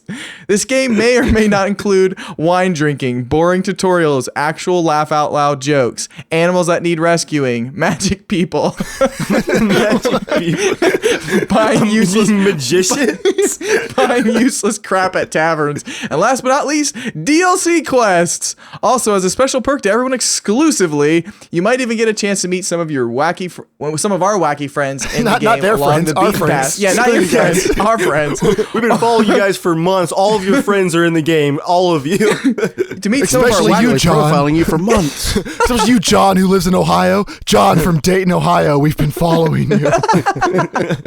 Yeah, get a chance to meet some of our wacky friends in-game along the beaten path, or actually in a treasure chest, or actually as a treasure chest. Prepare for an adventure unlike anything you could ever imagine. Step in a world seen through the eyes of Joel, your captain, your lord, and become the true gamer your parents always wanted you to be. If that doesn't sound tantalizing, I don't know what does. And you can download, play it now. And of course, there'll be a link to the webpage in the description of this podcast, video and audio. And I hope you guys check it out. I hope you enjoy it. Obviously, the gameplay's garbage. It's like Zelda gameplay. No. Please make tons of posts. Post it everywhere on YouTube. Let's make this game like massive. The Like, next big thing. Forget Guys, Norman. Forget Norman. Forget the Nebula from Hell. Yeah, Let's make this Joel's crowning achievement. yeah, guys. Forget H1Z1. This is the next big streamer game right here. You guys are seeing it. I want to see Let's Plays, live streams, charity live streams. Let's do this. 12 billion downloads. But as we wrap down episode 150, what an awesome episode. We apologize that it's 2.5 hours long. As we wrap this episode down, we have some thank yous. We want to thank some people. First, I want to thank my Mad Cats, GameStop, Doritos. Especially Doritos. We made it dude. 2 weeks, James. 2 weeks. Doritos are my game fuel. Power Along to the with player. Mountain Dew game fuel. I want to thank my co-hosts. While they might interrupt me while I'm doing host stuff. Oh boy. I just saw it pop in the corner of my screen. Ben is now playing the Magic Castle of the Lost Knight on Steam. He added it to Steam. I want to thank my fellow co-hosts for going on this fun ride with us. This isn't everybody who started the podcast. We kind of had no idea what the podcast was going to be when it started, so we invited whoever wanted to be on. I was like, yeah, we'll just talk about games. We'll see what happens. And I'm still friends with a lot of those people. But this lineup solidified, I think, probably around 120 episodes ago, something like that. And I just want to say I love you guys very much. You're some of my best friends in the world. And I'm glad that we're doing this stupid podcast every week. Please don't quit. That's about it. All right. And then now we're just going to go down the list. We have some people we want to thank. We wrote you guys down, not because we couldn't remember, but because we probably wouldn't. So let's go. I'm still dying for that stupid video, Joel. My throat hurts from laughing so hard. Dude, my throat hurt from all the milk spewing out of it. That's true. All right, so going down the list. The person who is in charge of our social media is in charge of putting together all those really cool GTA events and is kind of like our voice in the back of our head saying, you guys are terrible people. Don't say that on the podcast. We want to thank Debbie just for, she pops in and out of the podcast every once in a while to fill in. She's the one who does the goat voices when we play DayZ and dies because she doesn't eat food. So thank you, Debbie. Thank you. She does a lot of behind the scenes stuff, and she'll probably be doing more soon. We've got some plans. So thank you very much, Debbie. We really appreciate everything you do for the podcast, and we give you a lot of crap about your alcoholism and stuff, but we really appreciate you being here. It's only because we care. She's not an alcoholic. She's a wineaholic. She spilled mead into her laptop at like early in the morning on a work day. I mean, I'm not saying there's a problem, but I'm kind of... Anyway. Shout out to our Arma 3 Elders team. Arma has been some of the best co-op that I've ever experienced, and it's been a lot of fun playing with you guys, but it is a lot of work to maintain the mod pack, to make missions, to test missions, so shout out to our wise elders, our administrators, Steven, Shane, and Tyler.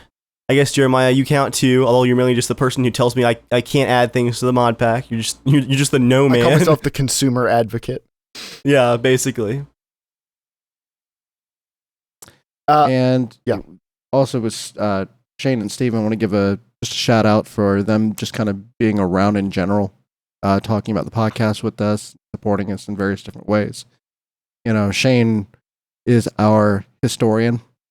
Like if something happened on the podcast, we asked Shane when it happened. He's like, oh yeah, that happened in episode 78. You said this. Like, okay, we believe you because you know all these things. And of course, Stephen brought us the fantastic Singularity 80 shame segment, which has been a lot of fun. But anytime we need to like bounce ideas off of people, or it's good to get an outside opinion some of the time. These guys have become like pillars of the Casual Shenanigans community. So thank you guys very, very with much. Stephen also, it's good to have someone that's close to your age to talk to every once I in a while. guess that's your deal, not ours. But got it.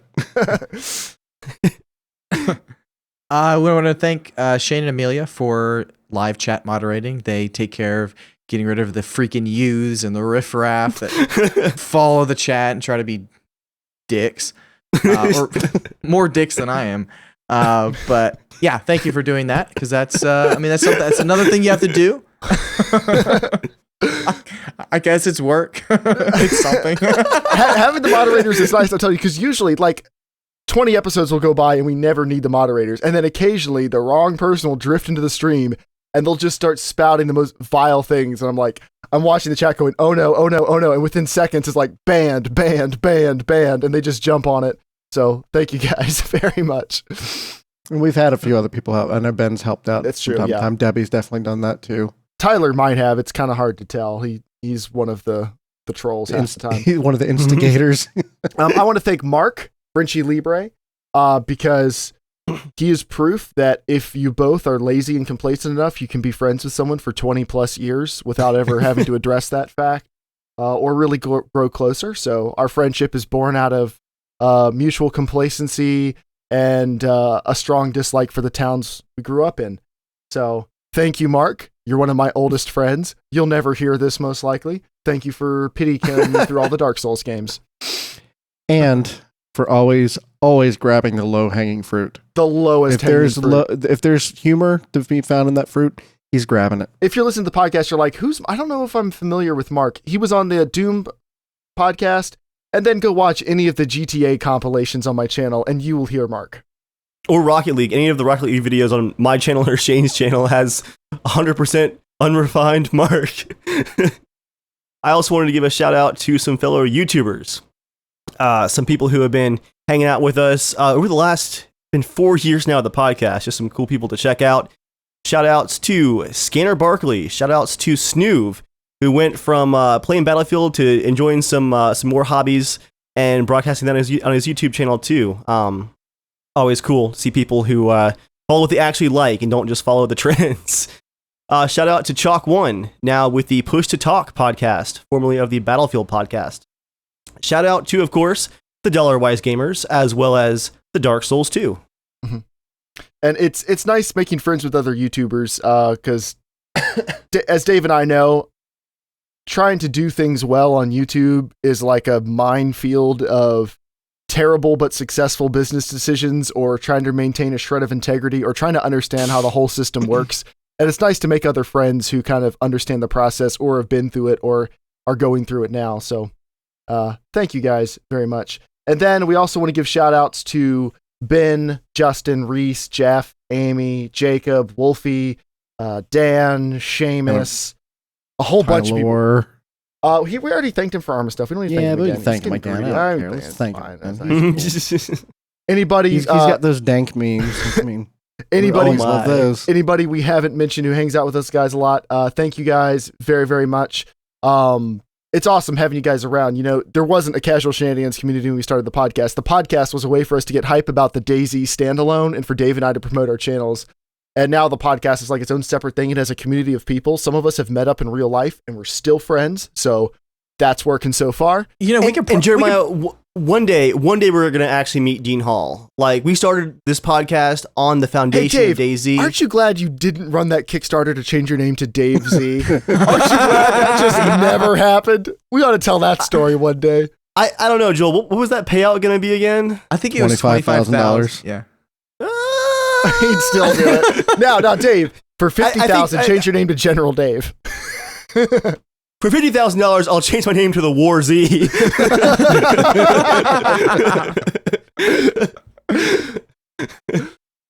I have a special shout out just for all of you guys. Oh, this one's super special. Yeah. Well, this is not that one. This is not what you think. This is thanking all of you guys who play Arma 3 with Dave. I just want to thank you guys. I know the money I pay you guys to play that game with Dave is not much, but it's just enough to give Dave some friends, because if you didn't play Arma 3 with Dave, he would be lost. He would be just building and building and building forever. And then you might have to play too. I might have to play, so I pay you guys to play it with you. So I just want to appreciate you guys. And Joel, you think I don't know, but I know, and I just accept their forced playing with me. No, this is a serious one though. A Weird Stranger. We have a lot of young people that listen to our podcast, people that enjoy, games and stuff like that. A Weird Stranger is our oldest listener on the podcast, and not like she's listened the longest, but she's actually the oldest listener. She's like 72. Yeah, 72 or 73. But we just want to say a special thanks because she doesn't know how to play games that very much, but we're kind of her friends. She's not very good at trivia either. Not good trivia either. And she used to write in a lot, but we kind of put a stop to that because, old age gets to you, gets to all of us. I'm sure we'll be there one day, but we just want to say thank you very much for just kind of being there, providing the older wisdom that you have. And so to many more years. Yeah, and also just sorry about the restraining order. It felt like it was time. Nothing personal, but it was time. On a serious note, I did enjoy a lot of the stuff she wrote in, a lot of the poems, and that was fun. I didn't.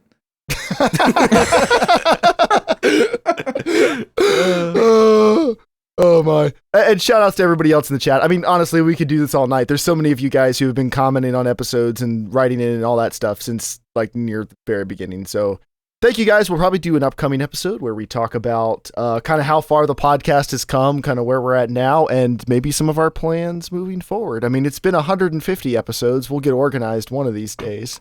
I feel like we should probably end the podcast when DayZ officially comes out. So that's easily another good 5 or 6 years. Oh yeah, we'll get a good run out of this. Yeah.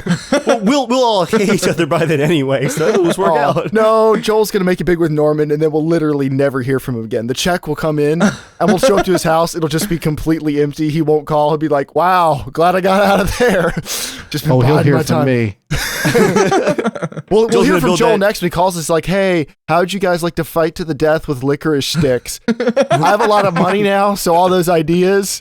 Yeah. That's a really good idea. No, it's not. The long ropey Twizzlers? Right. That would take freaking forever. To the death? Fighting to death? That's a terrible idea. People will unless die. you choke them with it. You just giggle. You have to be really creative. Here's a fun game. For every day one of us doesn't pee in our mouths, you pay us $1,000. Also, you owe me some money. We should start a little poll amongst ourselves. Which is going to come out first, Norman, DayZ, or Half-Life 3? I feel like DayZ and Norman are probably like those are the easy choices, and then we'll see from there. But anyway, you guys have anything else you want to talk about before we wrap this thing down? It's been almost 3 hours. It's time. Yeah, I'm so tired. Oh my gosh. I do want to watch the milk video again. I don't, because I'm not gonna be able to talk tomorrow if I laugh anymore. My throat is just destroyed. Ah, amazing. That was a good idea. How about we do the rigmarole and we watch it again on the podcast? All for right. everybody that's watching live. That's fine. We'll do that. But thank you everybody for coming out. We did something a little bit different this podcast, so let us know if you enjoyed special themed episodes or if you'd rather us do our normal idiocy. But thank you everybody. We'll be back next week for episode 151. And we'll be back at Casual Shenanigans on YouTube, at Casual Shenanigans on Twitter, casualshenanigans.com, and you can write into casualshenanigans@gmail.com to be part of the show.